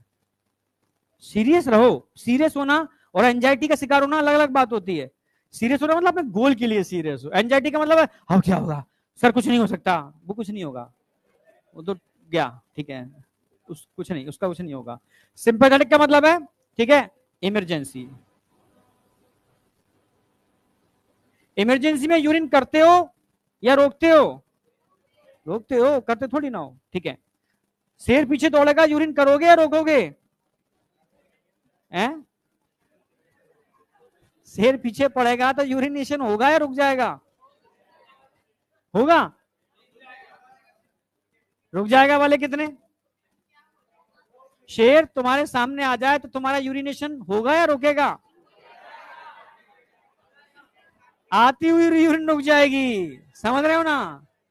आती हुई यूरिन कर रहे हो झाड़ी में से, भाई गांव क्षेत्रों में क्या होता है, वो कर रहे सामने, मतलब उनकी आंखें और शेर की आंखें सामने। अब क्या होगा भाई? तुम्हारी बस झाड़ी में शेर बैठा था, समझ लो, अब तुमने यूरिनेशन किया, अब तुम्हारी आंखें उसकी आंखों के सामने। अब क्या होगा? यूरिनेशन होगा, रुकेगा? रुक जाएगा भाई। एकदम पैरा से क्या हो जाएगा? सिंपै। पैरा से तुरंत शिफ्टिंग हो जाएगी सिंपै। नहीं समझ में आया? Sympathetic nervous system. समझ में आया नहीं आया? तो अब इतनी सी बात समझनी है, सुनो मेरी बात। अगर सुनो, सबसे पहले जैसे मैंने आपको बताया इच्छा से कैसे काम होता है, ये वॉलंटरी स्फिंक्टर है, हाँ या ना? वॉलंटरी स्फिंक्टर को अगर मैं आज से कहूं मिक्चुरेशन कराते हैं पहले या रोकते हैं? रोकते हैं। चलो, वॉलंटरी स्फिंक्टर को कॉन्ट्रैक्ट कराना है, क्या कराना है? कॉन्ट्रैक्ट। तो मिक्चुरेशन रुकेगा या चालू होगा? तो रोकने के लिए तुरंत सिग्नल यहां से, जैसे कॉन्टैक्ट कराओगे ना, तो तुरंत सिग्नल एमओ, एमओ क्या काम करेगा? सीधा यहां सिग्नल जाएगा, यहां से यहां। और रोकने के लिए सिग्नल कहां जाएगा? सिम पे। सिम पे क्या काम कराएगा? सिम पे क्या कराएगा? ये कॉन्ट्रैक्ट होते ही स्मूथ मसल्स को डायलेट कराएगा। डायलेशन ऑफ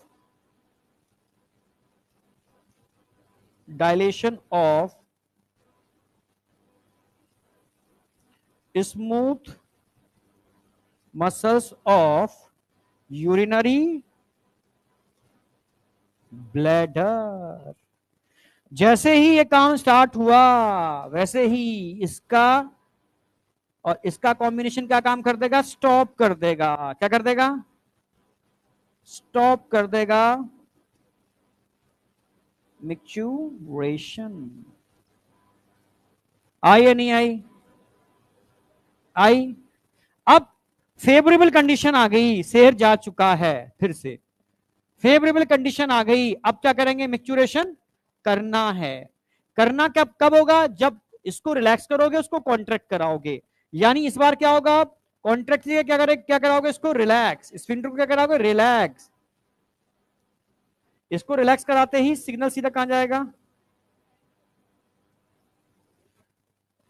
इसको रिलैक्स कराओगे, सिग्नल कहां जाएगा? पैरा के पास। पैरा क्या काम कराएगा? Contraction, contraction, contraction in smooth muscles of urinary bladder. Signal यहां से आया, सिग्नल वहां से गया, ठीक है। अब स्टार्ट हो जाएगा क्या? मिक्चुरेशन। कोई डाउट? सिंपल, कुछ है ही नहीं। एक सिंपल फंडा समझो, ठीक है। ये ट्यूब है, ऊपर ब्लैडर है, ब्लैडर दबाओगे, इसको रिलैक्स करोगे तभी मिक्चुरेशन होगा। इसको दबा दोगे, ब्लैडर को रिलैक्स कर दोगे, मिक्चुरेशन रुक जाएगा। कराने के लिए पैरा और रोकने के लिए सिंपैथेटिक सिस्टम होता है। समझ में आया नहीं आया? क्या सिग्नल इतना समझो, ठीक है। अरे दिमाग में इतना रखो, सारा खेल यहां से स्टार्ट होता है, एसएनएस से, ठीक है। तुमने इसको कॉन्ट्रैक्ट करा दिया, मतलब इमरजेंसी है, सिंप एक्टिवेट हो जाएगा। तुमने इसको रिलैक्स करा दिया, यानी फेवरेबल कंडीशन है, तुरंत स्मूथ मसल्स में कॉन्ट्रैक्शन हो जाएगा। सिंपल। इमरजेंसी नहीं है, कॉन्ट्रैक्ट करा दिया तो कोई दिक्कत नहीं है, कॉन्ट्रैक्ट ही रहेगा। तो सिंपैथेटिक जब इमरजेंसी नहीं है तो सिंपैथेटिक करना क्यों है? हमें हमें कुछ भी नहीं करना उस समय, ठीक है। आप समझ गए ना मेरी बात? मतलब वो आपका भाई खाली कॉन्ट्रैक्ट कराने से काम नहीं बनेगा। मैं चाह करके रिलैक्स करा दूं, चाह के कॉन्ट्रैक्ट करा दूं तो यूरिनेशन नहीं होगा। ब्रेन को भी तो समझना पड़ेगा ना परिस्थितियों को। ब्रेन बेवकूफ थोड़ी ना है। ब्रेन देख रहा है इतने सारे बच्चे हैं, अभी फेवरेबल कंडीशन नहीं है, समझ रहे हो ना? नहीं, अरे सीधी बात है, खोपड़ी भी तो है, सेरिब्रम का इन्वॉल्वमेंट भी तो है इसके अंदर। हर चीज कंडीशन के हिसाब से चल रही है, खाली स्फिंक्टर खोलने बंद करने से नहीं होगा, समझ रहे हो? ब्रेन भी समझेगा क्या बात है, फिर स्फिंक्टर भी खुलेगा या बंद होगा, तब सिग्नल यहां जाएगा किसके पास? ऑटोनॉमिक नर्वस सिस्टम के पैरा या सिंपैथ के पास, तब जाके मैकेनिज्म होगी। समझ रहे हो ना? अरे आई या नहीं आई? छोटी सी बात में इतना टाइम लगा रहे हो, क्या समझ में आ गया? यहां तक आगे बढ़ रहे हैं। कौन है एक बार और वाला? शेर लाना पड़ेगा फिर तो इस बार, शेर सामने बैठा करके फिर दौड़वाएंगे तुझे। बेटा इतनी सी, इधर देख, इधर देख, इतनी सी बात है, अगर तू स्फिंक्टर को दबाएगा तो रोकना चाहता है या करना चाहता है? रोकना चाहता है ना, तो तुरंत क्या होगा? इसकी स्मूथ मसल्स डायलेट कर जाएंगे, फैल जाएंगे। डायलेट करने के लिए कौन करेगा? सिंपैथेटिक, क्योंकि तू उसको दबा रहा है। अब जब तुझे फेवरेबल कंडीशन मिलेगी तो उसको क्या करेगा? ढीला करेगा। मतलब समझ रहे हो? इसका मतलब स्मूथ मसल्स में क्या स्टार्ट हो जाएगा? कॉन्ट्रैक्शन। ये कौन कराएगा? पैरासिम्पैथेटिक। सिंपल सी बात, क्या है इसमें? है? जोर से बोल। हाँ, अब तो बच्चा नहीं, तू भी बच्चा ही था बेटा, मैं तेरी बात कर लेता हूं ना। समझ रहे हो ना सब? तुम क्या करते हो, मजे लेते हो बातों को, ठीक है। देखो सब बच्चे रहे थे, सबके जन्म की प्रोसेस वही थी, कोई अलग नहीं है, समझ रहे हो? तभी तो कहते हैं कोई चीज को आप जिस फील्ड में जा रहे हो ना, वो फील्ड बड़ा मतलब, समझ रहे हो, बहुत रिस्पेक्टिव फील्ड है। उसमें कुछ बच्चे उसको वल्गरिटी में कन्वर्ट कर देते हैं, जबकि सबका जन्म उसी प्रोसेस के थ्रू हुआ है। पर भी फिर भी क्या है ना, मस्ती मजाक, इतनी इतनी उनके अंदर आईक्यू लेवल नहीं होती कि वो भी उसी प्रोसेस के थ्रू आए हैं दुनिया के अंदर। समझ में आया? तो छोटा बच्चा होता है, उसका स्टार्टिंग में स्फिंक्टर उसके कंट्रोल में नहीं होता, ठीक है। वो बिस्तर पर जब सुसु करता है तो देखा होगा कुछ पेरेंट्स डांटते हैं, या नहीं करना है, ऐसा नहीं करना है, तो समझता है गलत कर रहा है वो, ठीक है। तो डरती से उसका स्फिंक्टर बंद हो जाता है। जब भी करेगा फिर डांट पड़ेगी, फिर स्फिंक्टर बंद हो जाएगा। फिर धीरे धीरे कहा जाएगा, उसको हैबिट डाली जाएगी कि मतलब कि भाई स्फिंक्टर खोलना है तू कर ले। तो छोटा बच्चा नहीं पता उसको, तो उसको उसको हैबिट डाली जाती है। समझ रहे हो ना? जैसे एनिमल है, ठीक है, स्टार्टिंग में वो एनिमल को क्या पता कहाँ क्या करना है, उसको ये करने की जगह है नहीं करने की। डॉग पगी पाला है आपने, तो डॉग को बताया जाता है कि घर है, यहाँ नहीं करना, बाहर करना है, वो तेरी जगह है। तो पहले डांट डांट के आप उसको सिखाते हो। सेम बच्चा वही है, बच्चे को आप डांट डांट के बताते हो कि स्फिंक्टर कब रोकना है कब खोलना है, कब रोकना है कब खोलना है, बस इतनी सी बात है। नहीं आई? आई क्या बेटा? सपने देखो सारा खेल किसका है? अरे नहीं, बात नहीं है। अभी एक एज आएगी, ओल्ड एज, जिसमें बड़े ओल्ड लोगों को बिस्तर पर भी हो जाता है, सबके संग एज आएगी, ठीक है, इसको वो नहीं है। और यंग एज में भी, तुम्हारी एज में भी, अगर तुम सपना देख रहे हो, सुसु कर रहे हो, तो रियलिटी में हो जाएगी। समझ में आया? हाँ, क्योंकि सारा खेल यहां पर मैंने बताया, तुम दिमाग नहीं लगा रहे हो, मैं हर चीज समझा दी, यहां पर हर चीज समझा रहा हूं। ब्रेन का पार्ट इन्वॉल्व है। अब रात में तुम्हारा अपने ऊपर नियंत्रण नहीं है। ऐसे बच्चों का जिनका ब्रेन बहुत पावरफुल नहीं होता, जो लूज होता है, जो मतलब समझ रहे हो ना, बहुत मतलब जिनकी थॉट प्रोसेस स्ट्रांग नहीं होती, तो उनका सिंपैथ मतलब ब्रेन से सब चीज मतलब ऑन ऑफ हो जाती है, ठीक है। तो ऐसे केस के अंदर अगर वो ऐसा कोई सपना देख रहे हैं, कुछ कर रहे हैं, ठीक है, तो सिग्नल यहां जाएगा, तो ब्रेन को क्या लगता है कि फेवरेबल कंडीशन है, समझ रहे हो, स्फिंक्टर खोल देता है। समझ में आया? तो सारा स्फिंक्टर का है वो थॉट प्रोसेस का है, ठीक है, बैठो। तो ये कोई वैसी बात नहीं है, क्योंकि अभी एज आएगी, ओल्ड एज भी आएगी, बच्चों वाली एज भी होती है, तुम्हारी एज भी होती है, तो ये लाइफ के पड़ाव हैं, ठीक है। हाँ, ओल्ड एज के अंदर ये दिक्कतें एक्चुअल में, देखो पहले क्या थी ना, सोशल मीडिया नहीं था, लोग इतने अवेयर नहीं थे, पढ़े लिखे नहीं थे, पहले भी चीजें होती थी, पर पहले लोग बताते नहीं थे, ठीक है, आम आदमी को नहीं पता था कि ऐसी चीजें होती हैं, ठीक है। अब धीरे धीरे चीजें आई, लोगों ने समझा, ओल्ड एज डायपर बने फिर, ठीक है। आप सुनो, डॉक्टर्स भी अवेयर हुए, लोगों ने कहा चीजों को बच्चों को मतलब आपकी एज पर आके बताना है, छुपाना नहीं है।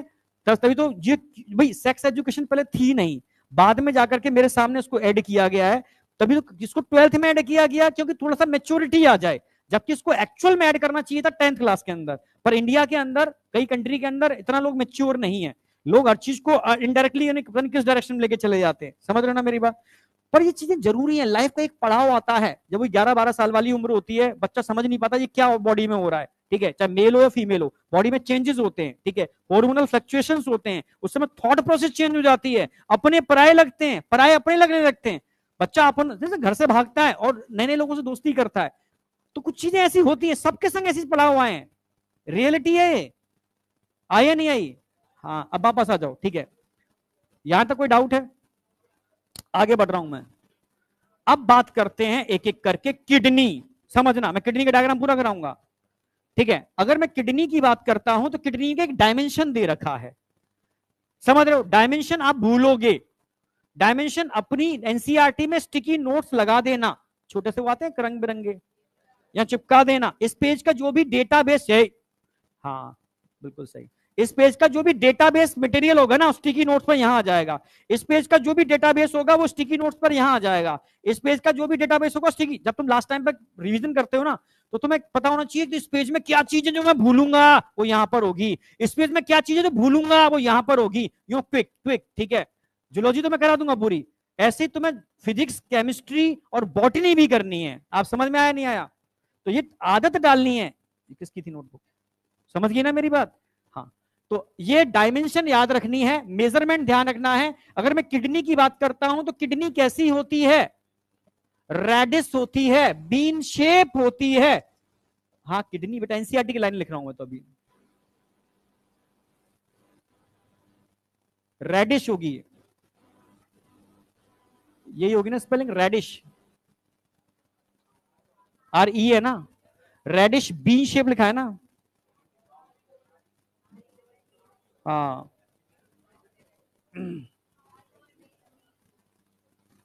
डायमेंशन लिख रखी है, डोर्सल इनर वॉल पर कनेक्टेड है, रेडिश ब्राउन है, बीन शेप है। हाँ रेडिश नहीं, रेडिश है।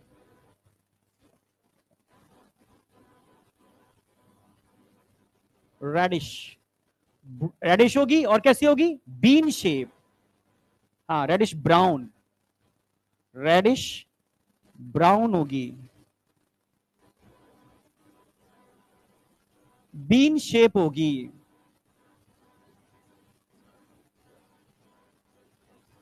डायमेंशन मत भूलना, क्वेश्चन इस पर अभी तक आया तो नहीं है, पर आ गया तो आप गड़बड़ कर दोगे।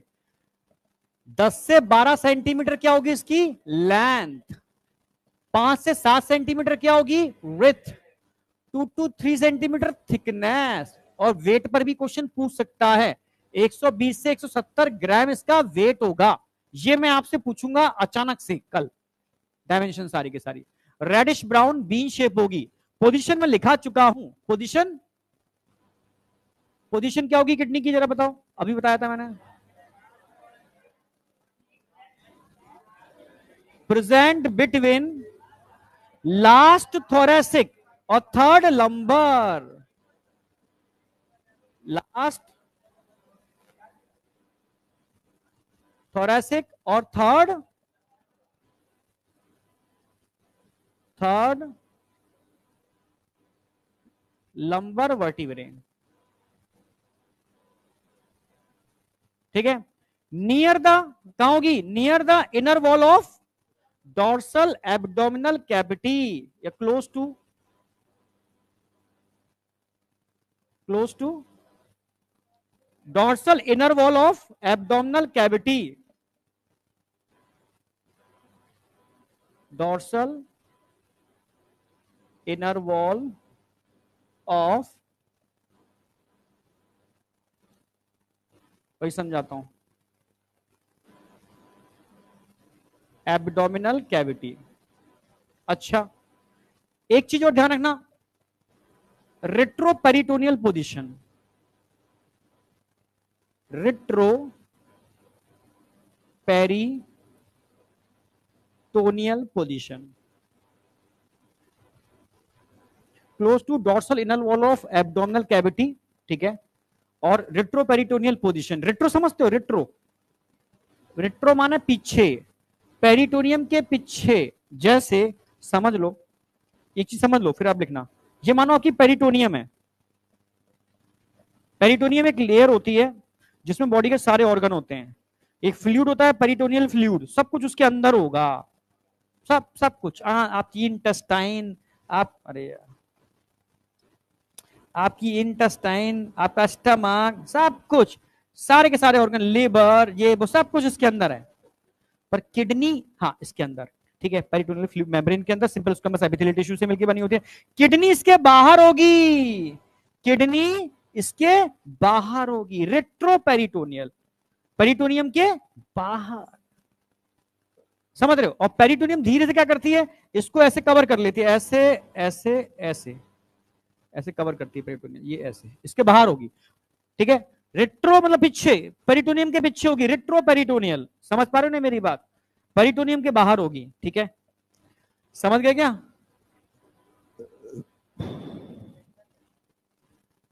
हाँ क्या कह रहे हो, हाँ किडनी है, बस वही अकेली बाहर होती है। ठीक है, डॉर्सल इनर वॉल से जुड़ी होती है, डॉर्सल इनर वॉल से जुड़ी होती है। ठीक है, एब्डोमिनल कैविटी के अंदर रेट्रोपेरिटोनियल होती है, समझे। अब डायग्राम बना के समझाता हूं इसको अच्छे से मैं, कवरिंग ऑफ किडनी के अंदर। अब समझ लो, मान लो ये पेरिटोनियम है, मान लो ये पेरिटोनियम है, पहले किडनी दिखा दो, जैसे मान लो ये किडनी है,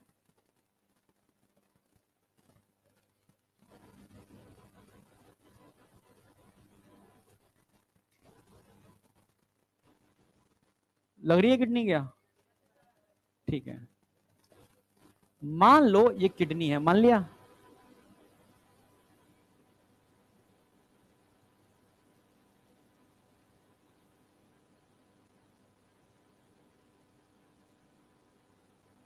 मान लो ये किडनी है, ठीक है। और ये मान लो इनर वॉल ऑफ,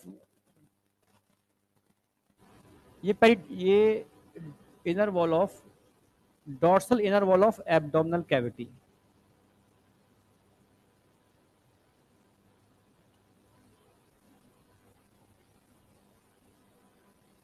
ठीक है, समझना। और किडनी के सबसे जो आउटर लेयर होती है फाइब्रस लेयर होती है, बताता रहा मैंने, फाइब्रस, आउटर लेयर फाइब्रस होगी, व्हाइट कलर से दिखाते रहा हूं मैं।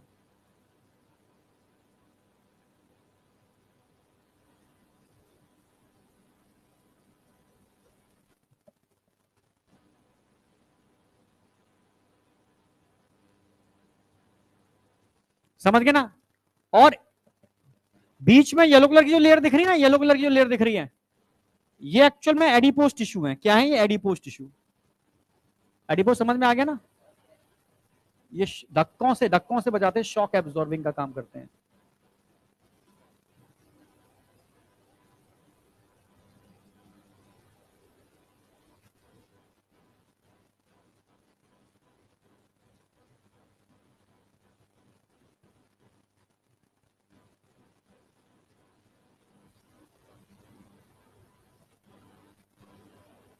समझ रहे हो ना मेरी बात। और एक्चुअल में अभी मैंने क्या बताया था, पेरिटोनियम, ये पेरिटोनियम है, पूरी बॉडी की ये पेरिटोनियम है, सिंपल स्क्वेमस एपिथेलियल टिश्यू से मिलकर बनी हुई peritoneum. Simple squamous epithelial tissue से मिलकर बनी हुई पेरिटोनियम। किडनी पेरिटोनियम के बाहर बाहर होगी, ये अंदर है पेरिटोनियम का पार्ट, समझना। ये अंदर है पेरिटोनियम, ये पेरिटोनियम के बाहर आ गई, बाहर का समझना, ये पेरिटोनियम का अंदर वाला पार्ट है, ये बाहर निकल गई। ये पेरिटोनियम बाहर है, ये बाहर है, ये समझ पा रहे हो, ये वाली बातें नहीं समझ पा रहे। जैसे मानो ये पेरिटोनियम थी, ये पेरिटोनियम थी, किडनी पेरिटोनियम के बाहर है, यहां पर है। ये अंदर पेरिटोनियम है, पूरी अंदर, अंदर वाला पूरा बॉडी के ऑर्गन है, किडनी पेरिटोनियम के बाहर है। अरे क्यों, फिर ऊपर से लगी हुई ना पेरिटोनियम, बाहर का मतलब आउटसाइड है, अंदर नहीं है, फ्लूइड के अंदर नहीं है, फ्लूइड के बाहर है। तो रेट्रो पेरिटोनियल बोल रहे हैं, dorsal inner wall of abdominal cavity. ये जो दिख रही है ना, ये जो दिख रही है, ये क्या है? Dorsal inner wall of abdominal cavity. Dorsal inner wall of abdominal cavity, NCERT line आ गई। ये सब जो जो पिंक कलर की लेयर दिख रही है, क्या दिख रही है? Peritoneum, peritoneum. समझ गए ना मेरी बात। और किडनी के अंदर भी एक लेयर होती है, अंदर एक लेयर होगी, ग्रीन कलर से दिखा देता हूं मैं।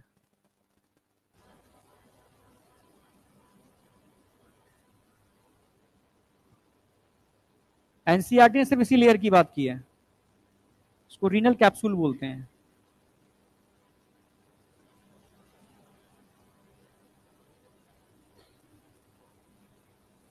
इसको क्या बोलते हैं? Renal capsule. तो किडनी की कवरिंग की बात करूं तो 3 लेयर हो गई किडनी में। सबसे व्हाइट कलर की लेयर दिख रही है, व्हाइट कलर की रीनल फेसिया। येलो कलर की लेयर दिख रही है, एडिपोज कैप्सूल। एक सबसे अंदर की लेयर दिख रही है, ये कवरिंग ऑफ किडनी होगी। 3 लेयर होती हैं, जिसमें एनसीईआरटी ने सबसे अंदर की बात की है, मैं तीनों लिख दे रहा हूं। ठीक है, आउटर क्या होगी? Renal,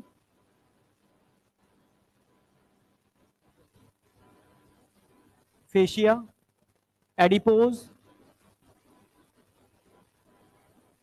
capsule. सबसे अंदर की क्या कौन सी हो जाएगी? रीनल, रीनल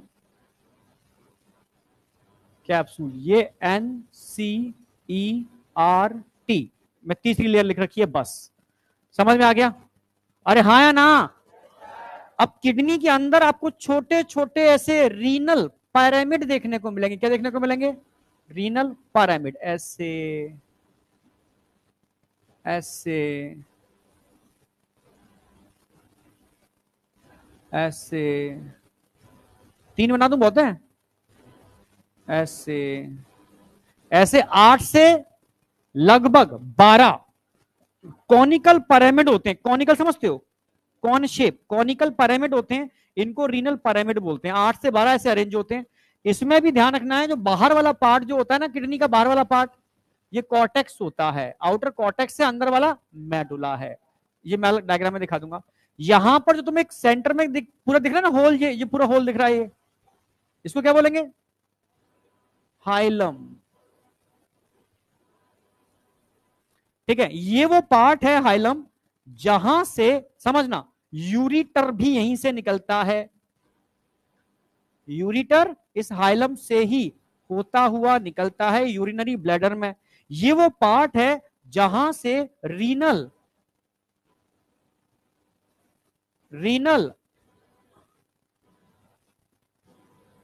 आर्टरी अंदर जा रही है। नहीं आया क्या? ये वो पार्ट है जहां से रीनल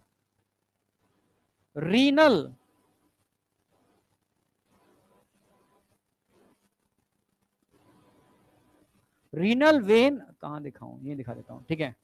रीनल वेन बाहर निकल रही है, आप समझ रहे हो ना मेरी बात? यानी आर्टरी ब्लड लेकर के जाती है और वेन ब्लड लेकर के आती है। यूरिटर फिल्ट्रेट यानी यूरिन लेकर के ब्लैडर में जाता है। Hilum is a single opening है। क्या है? सिंगल ओपनिंग, एक होल बना होता है जिससे सब चीजें इन एंड आउट होती हैं। आई या नहीं आई? क्या बोलेंगे इसको? रीनल। इसको क्या बोलेंगे? रीनल। इसको क्या बोलेंगे? यूरीटर। ठीक है, आई या नहीं आई?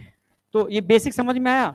किडनी कैसे रेट्रोपेरिटोनियल होती है, पेरिटोनियम की पोजीशन क्या है, वॉल ऑफ किडनी क्या है, एनसीईआरटी में कौन सी लेयर दे रखी है, किडनी में कॉनिकल शेप स्ट्रक्चर दिख रहे हैं, यूरिटर बाहर निकल रहा है, रीनल आर्टरी रीनल वेन का एंट्री इन एंड आउट कैसे हो रहा है, कॉर्टेक्स क्या है और मेडुला क्या है। समझ गए ना मेरी बात? ये बाहर वाला पार्ट क्या कहलाएगा? कॉर्टेक्स। अंदर वाला पार्ट क्या कहलाएगा? मेड्यूला। कोई डाउट? यस या नो? ओके, तो फिर अब ये भी छोड़ दोगे? फिर छोड़ दिया करो पर करंट में रहा करो। हाँ,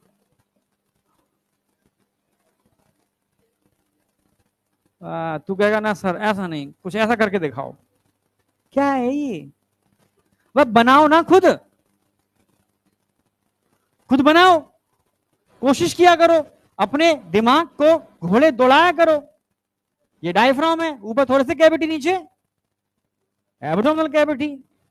इतनी एनर्जी कंजर्व करेगा फिर कुछ नहीं कर पाएगा ये। हाँ, एनर्जी सही, मैंने कहा कंजर्व भी करनी है और सही डायरेक्शन में यूटिलाइज करनी है, ये बोला था मैंने। मैंने ये नहीं कहा था कि यूटिलाइज ही नहीं करनी है तो जंग लग जाएगी। फिर फालतू जगह से बचानी है, सही जगह लगानी है, ये बोला था मैंने। अब तुमने क्या लिया, सोचा बचानी है, लगानी भूल गए। सर सुना नहीं था, लगानी भी है। नहीं आई क्या? ये क्या है? किडनी। अरे अपोजिट पीछे होगी, रेट्रोपेरिटोनियल। ये क्या है? पेरिटोनियम। किडनी कहां है पेरिटोनियम के? बाहर। जंग लग जाएगी भाई, जंग लग जाएगी। समझ रहे हो ना?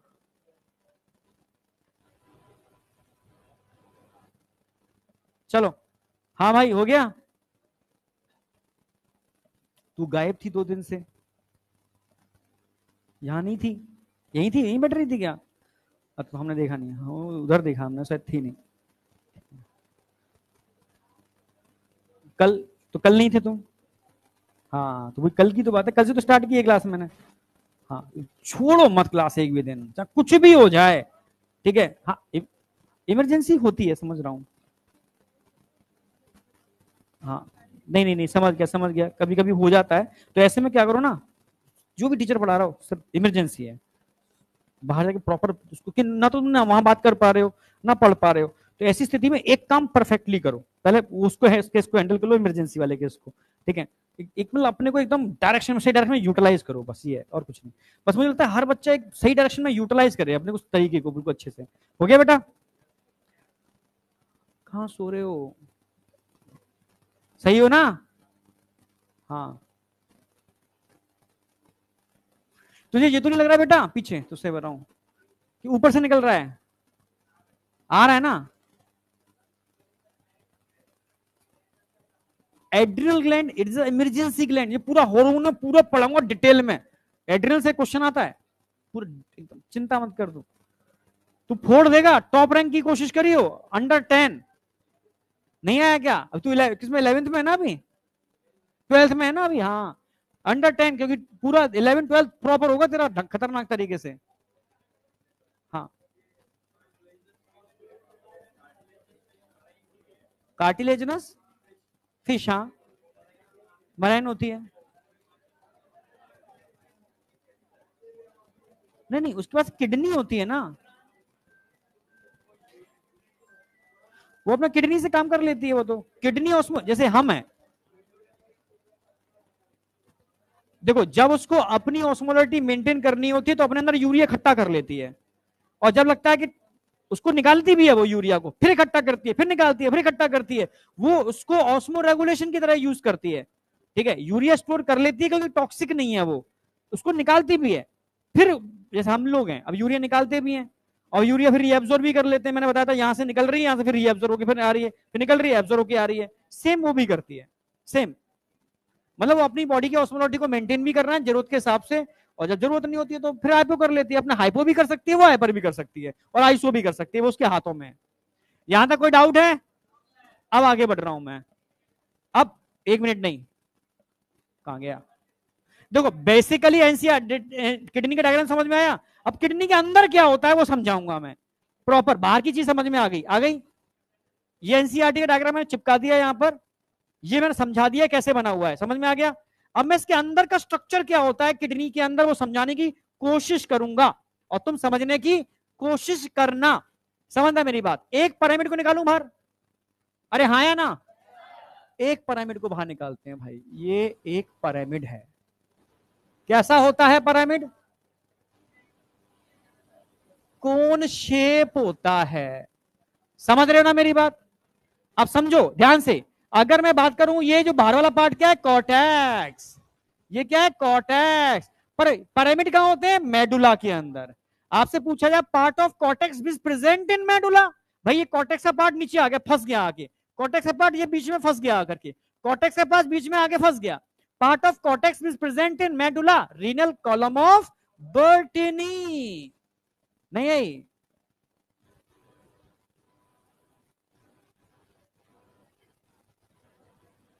अभी लिख रहा हूं, इसको कहते हैं renal column of Bertini. Part of cortex is present in medulla. मानो मानो कॉर्टेक्स थी, इसको दबा दिया आपने, अंदर पहुंचा दिया। कॉर्टेक्स थी, दबा के इन दोनों के बीच में अंदर ला दिया, दबा के इसको दोनों के बीच में अंदर ला दिया, नहीं आया क्या? It is a part of cortex is present in medulla, renal column of Bertini. Bertini के कॉलम्स हैं ये, नहीं आई? एक बार समझ में आ गई। जबकि अंदर वाला पार्ट क्या था, ये अंदर वाला पार्ट क्या था, मेडुला। तो भाई मेडुल, भाई नाम ही है मेडुलरी पिरामिड। कहां प्रेजेंट होते हैं मेडुलरी पिरामिड? मेडुला में प्रेजेंट होते हैं। कितने हो सकते हैं मेडुलरी पिरामिड? 8 से 12 हो सकते हैं किडनी के अंदर, मेडुला में होते हैं। आप समझ गए ना मेरी बात? भाई बाहर वाला तो कॉर्टेक्स है, अंदर वाला मेडुला है। आई या नहीं आई? हाँ, और एक देखो लेयर दे रखी है रीनल कैप्सूल, एनसीईआरटी ने सिर्फ एक ही लेयर दे रखी है। समझ में तो आ गया ना? आया नहीं आया? चलो आ जाओ आप भाई। अगर मैं कहूं कि इस पिरामिड, अरे तुम सुन रहे हो ना, डायग्राम समझ में आ रहा है? इस पिरामिड के अंदर एक्चुअल में नेफ्रॉन की पोजीशन क्या होती है समझो। ये वोमेंस कैप्सूल, ये PCT, PCT loop of Henle, ये कहां चला गया? मेडुला के अंदर चला गया, ये पिरामिड के अंदर चला गया। फिर डीसीटी डिस्टिल कन्वोलेटेड मतलब क्या होता है? Highly coiled. और फिर ये क्या होंगे?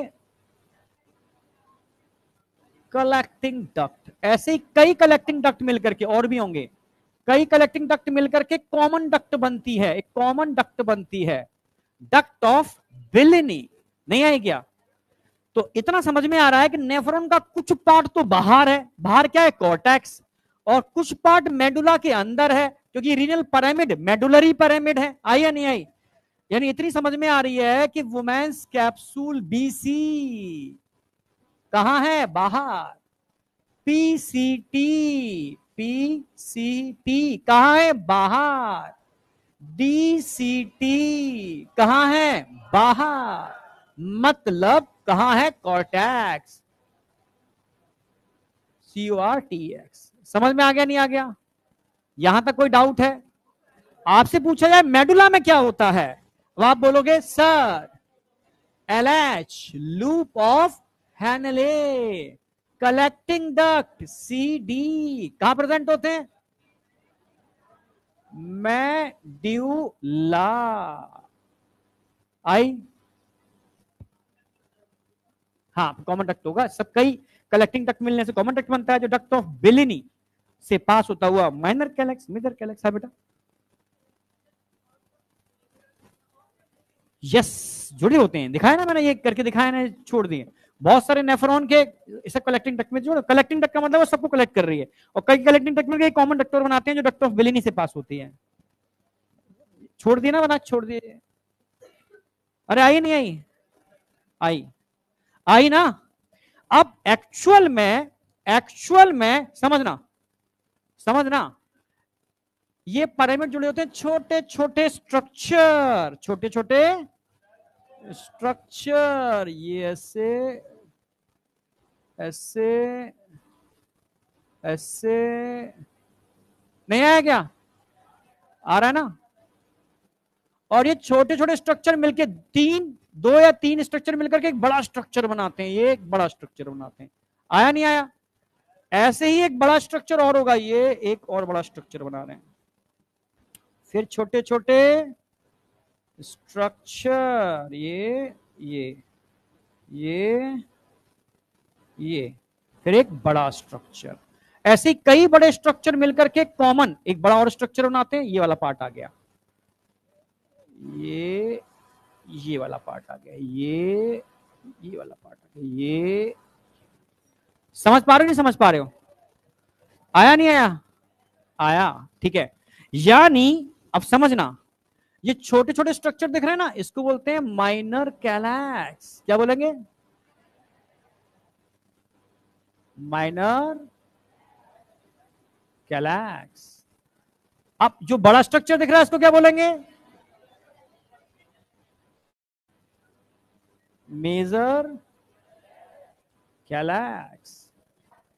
और भाई सारे मेजर कैलैक्स कॉमन जगह खुलेंगे, इसको क्या बोलेंगे? पेल्विस। और भाई पेल्विस कहां खुलेगा?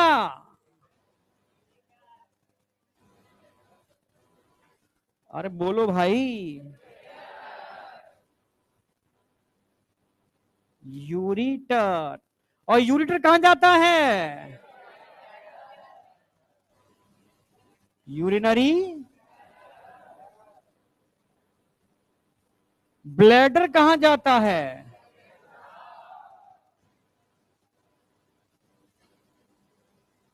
यूरेथ्रा का। बस आओ भाई, बस यहां तक कोई डाउट? यानी ये समझ में आ गया। अच्छा समझना, आपसे पूछेगा माइनर कैलेक्स कितने होते हैं? एक माइनर कैलेक्स एक पिरामिड से जुड़ा हुआ है, तो पिरामिड 8 से 12 होते हैं, तो माइनर कैलेक्स भी कितने होंगे? 8 से 12। मेजर कैलेक्स कितने हो सकते हैं? 3 से 4। क्लियर है बिल्कुल? और हर एक के अंदर 3 से 4 माइनर कैलेक्स जुड़े होते हैं। कोई डाउट? पेल्विस कितना होता है? एक। यूरिटर कितना होता है? दो। वन पेयर लेफ्ट और राइट, ऐसे पेल्विस भी वन पेयर होंगे। मतलब मैं एक साइड की बात कर रहा हूं अभी, समझ रहे हो?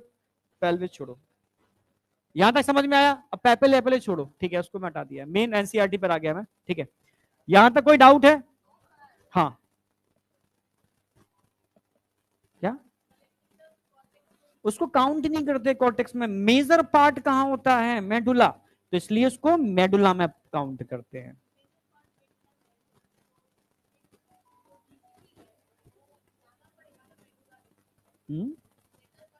काउंट नहीं करते। सुन, अब सुन, अरे इधर आऊं मैं, इधर कहां हूं, सुन। एक्चुअल में ये है कलेक्टिंग डक्ट। ये क्या है? Collecting duct. अब कलेक्टिंग डक्ट का ये मेजर पार्ट कहां पर होता है? मेडुला में। ऊपर क्या हो गया? कॉर्टेक्स। इसको कलेक्टिंग डक्ट का वो वाला पार्ट बोलते हैं जहां सारी की सारी डीसीटी जुड़ती हैं, सारी की सारी डीसीटी जुड़ती हैं। समझ गए? इसलिए काउंट नहीं करते। अब कोई डाउट? हाँ, अरे ये नेफ्रॉन को दिखाने की कोशिश की है भाई, नेफ्रॉन नहीं बना सकते, लाइनें बना दी हैं भाई, नेफ्रॉन होते हैं। कुछ पार्ट कोर्टेक्स में होता है, कुछ मेडुला में होता है, उसको मैंने यहाँ बना के दिखा दिया है। हाँ, कितना? नेफ्रॉन, नेफ्रॉन मिलियंस होते हैं, समझ रहे हो? 1 मिलियन मतलब एक में, दोनों में 2 मिलियन मतलब 20 लाख। और एक नेफ्रॉन की, एक किडनी में 10 लाख। ठीक है, एक नेफ्रॉन की लंबाई 6 सेंटीमीटर, और 6 सेंटीमीटर लंबाई के हिसाब से अगर नेफ्रॉन की हम कड़ी बनाए तो 120 किलोमीटर लंबी चेन बनती है किडनी के नेफ्रॉन से। समझ रहे हो? हाँ, किलोमीटर। हाँ, इसका हम करा देंगे, क्वेश्चन प्रैक्टिस में ही होगा वो तो। सैटरडे संडे को तो नहीं, मैं करूंगा इस दिन। ठीक है, ठीक है। क्या एक्चुअल में होता अगर हम नोट पर नहीं पढ़ा रहे होते, एक्चुअल में हमें नहीं, सुनो, इधर सुनो, तो मैं यूज करना है खाली उसका क्या वास्तव में तरीके से पढ़ना है। फिर कहा है तो रखा है तो रखे, जब जब जब ओनली क्वेश्चन प्रैक्टिस कराएंगे तो हमें उस पर, उसके ऐप पर कराएंगे। अब करा लेंगे यार, तुम हमें कोर्स भी तो करा लें पहले थोड़ा सा, और कोर्स के लिए नोट पर कराएंगे।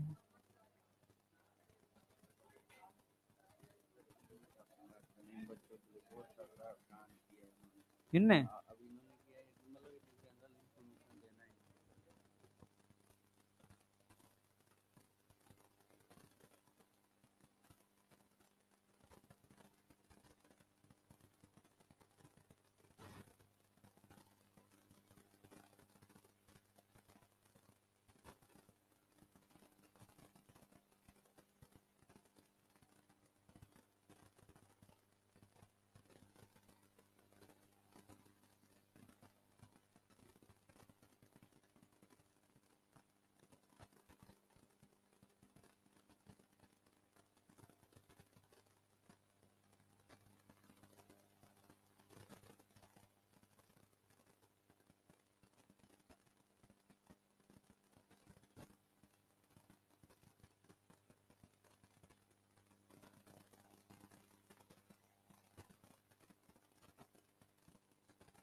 एक गड़बड़ी कर दी है आप लोगों ने, किसने की है पता नहीं, अभी कैमरे वैमरे पे देख रहे हैं लोग। ठीक है, कोई लिफ्ट के अंदर, उससे बहुत बड़ा हादसा भी हो सकता है। ठीक है, यहाँ थोड़ी सी कंप्लेंट हो गई है, किसी बच्चे ने लिफ्ट को क्या किया है, ऐसे उसको दबा करके बंद लिफ्ट को भी खोलने की कोशिश की है, उससे वो पैनल से उतर गई है। इससे कोई हादसा हो सकता है, लिफ्ट नीचे भी जा सकती है। तो यार एक तो आए दिन देखा सोशल मीडिया पे भी वीडियो चल रहे हैं, चलती हुई लिफ्ट के अंदर हाथ नहीं लगाना है, समझ रहे हो ना?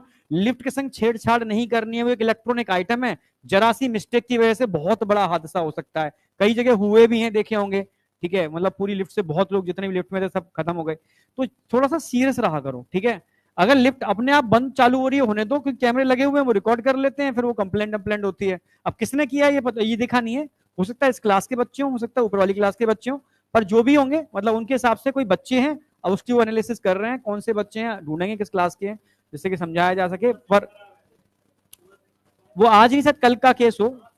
हाँ, अब मतलब छोड़ो, वो बात नहीं है, बात ये है कि तुम अपनी तरफ से गलती मत करना, समझ गए ना।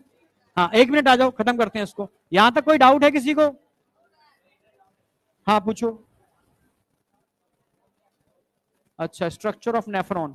स्ट्रक्चर ऑफ नेफ्रॉन, रुको 2 मिनट का मैं आउटर दूंगा यहां पर।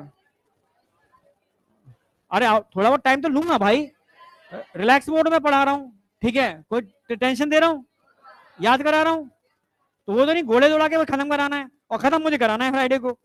तो जब शर्त है फ्राइडे को खत्म करके मैं निकलूंगा 8 क्वेश्चन देके, तो 2-4 मिनट तो दोगे ना। और रिलैक्स मोड में पढ़ रहे हो, तुम्हें कहीं ऐसा फील नहीं हो रहा तुम मतलब सर दर्द हो रहा हो तुम्हारा, तो बस। क्या कोई इससे मतलब नहीं होता, तुम सैटरडे संडे मंडे, बात है कमिटमेंट, 5 लेक्चर में कराना है तो कराना है। सैटरडे को रिवीजन मारो, उस टाइम को यूटिलाइज दूसरी जगह कर लो, ठीक है। अगर हम नेफ्रॉन की बात करते हैं तो नेफ्रॉन का एक नाम होता है यूरिनिफरस ट्यूब्यूल। एक बार क्वेश्चन आया था, आ जाओ, एक एक बार क्वेश्चन आया था यूरिनिफरस ट्यूब्यूल, याद है ना। इसको बस 2 लाइन लिख लो तेजी से, इसमें कुछ भी नहीं करना। नेफ्रॉन को हम क्या बोलते हैं?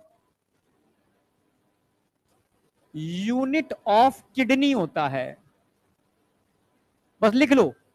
क्या बोलते हैं इसको?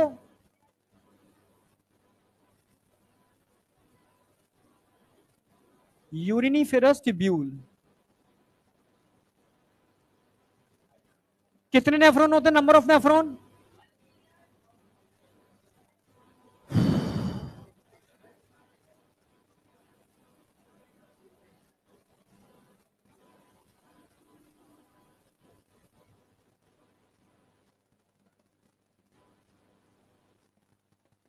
कितने होंगे बेटा? 2, यानी लगभग 20 लाख। अगर नेफ्रॉन के स्ट्रक्चर की बात करते तो एनसीईआरटी ने नेफ्रॉन के स्ट्रक्चर को 2 पार्ट में डिवाइड किया, याद आया? कौन कौन से 2 पार्ट में डिवाइड किया है? एक तो बंच ऑफ कैपिलरी, क्या बोलते हैं इसको? ग्लोमेरुलस।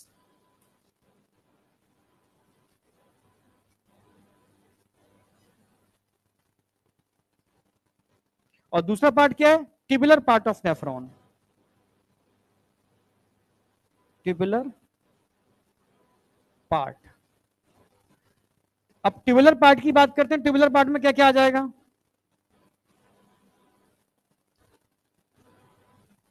वुमेन्स कैप्सूल आ जाएगा, पीसीटी आ जाएगा, लूप ऑफ हेनले आ जाएगा, डीसीटी आ जाएगा, और सब डीसीटी कहां खुलती है आगे फाइनल जाकर के? कलेक्टिंग डक्ट में, ठीक है। अगर मैं ग्लोमेरुलस और वुमेन्स कैप्सूल को मिला दूं, इन दोनों को मिला दूं, ग्लोमेरुलस है क्या? It is a network of capillary,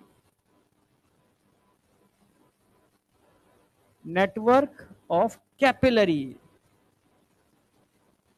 capillary का एक नेटवर्क है, घना जाल, नहीं आया क्या? इनको मिलाने से क्या बोलते हैं? इसको मालपिगिन बॉडी।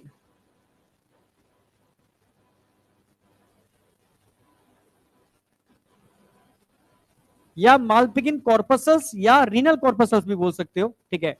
समझ रहे हो ना मेरी बात? यस या नो? अच्छा, ये मैं कल करा दूंगा। मालपिगिन बॉडी या रीनल कॉर्पसल्स का डायग्राम बनाना है, जो मैं कल बनवा दूंगा, ठीक है। तो इतना लिख लोगे क्या?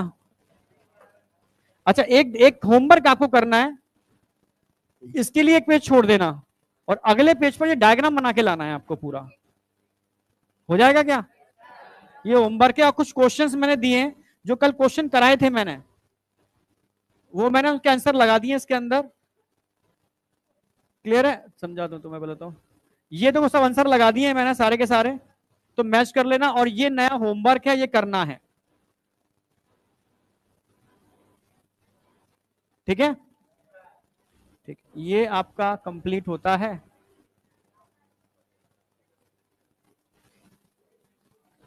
कर लो, ठीक है। हाँ हाँ बेटा। Simple squamous epithelial tissue stretchable थोड़ी ना होती है, ट्रांजिशनल एपिथेलियल टिश्यू स्ट्रेचेबल होते हैं। वो तो अंदर, जैसे इंटेस्टाइन पढ़ी है तुमने, याद हो इंटेस्टाइन के अंदर मैंने बताया था सबसे outer layer simple squamous epithelial tissue की होती है, याद है, सीरोसा, वही तो पेरिटोनियम है। हर ऑर्गन के चारों तरफ एक लेयर है पेरिटोनियम, बस समझो, सिंपल स्क्वेमस एपिथेलियल टिश्यू से बनी।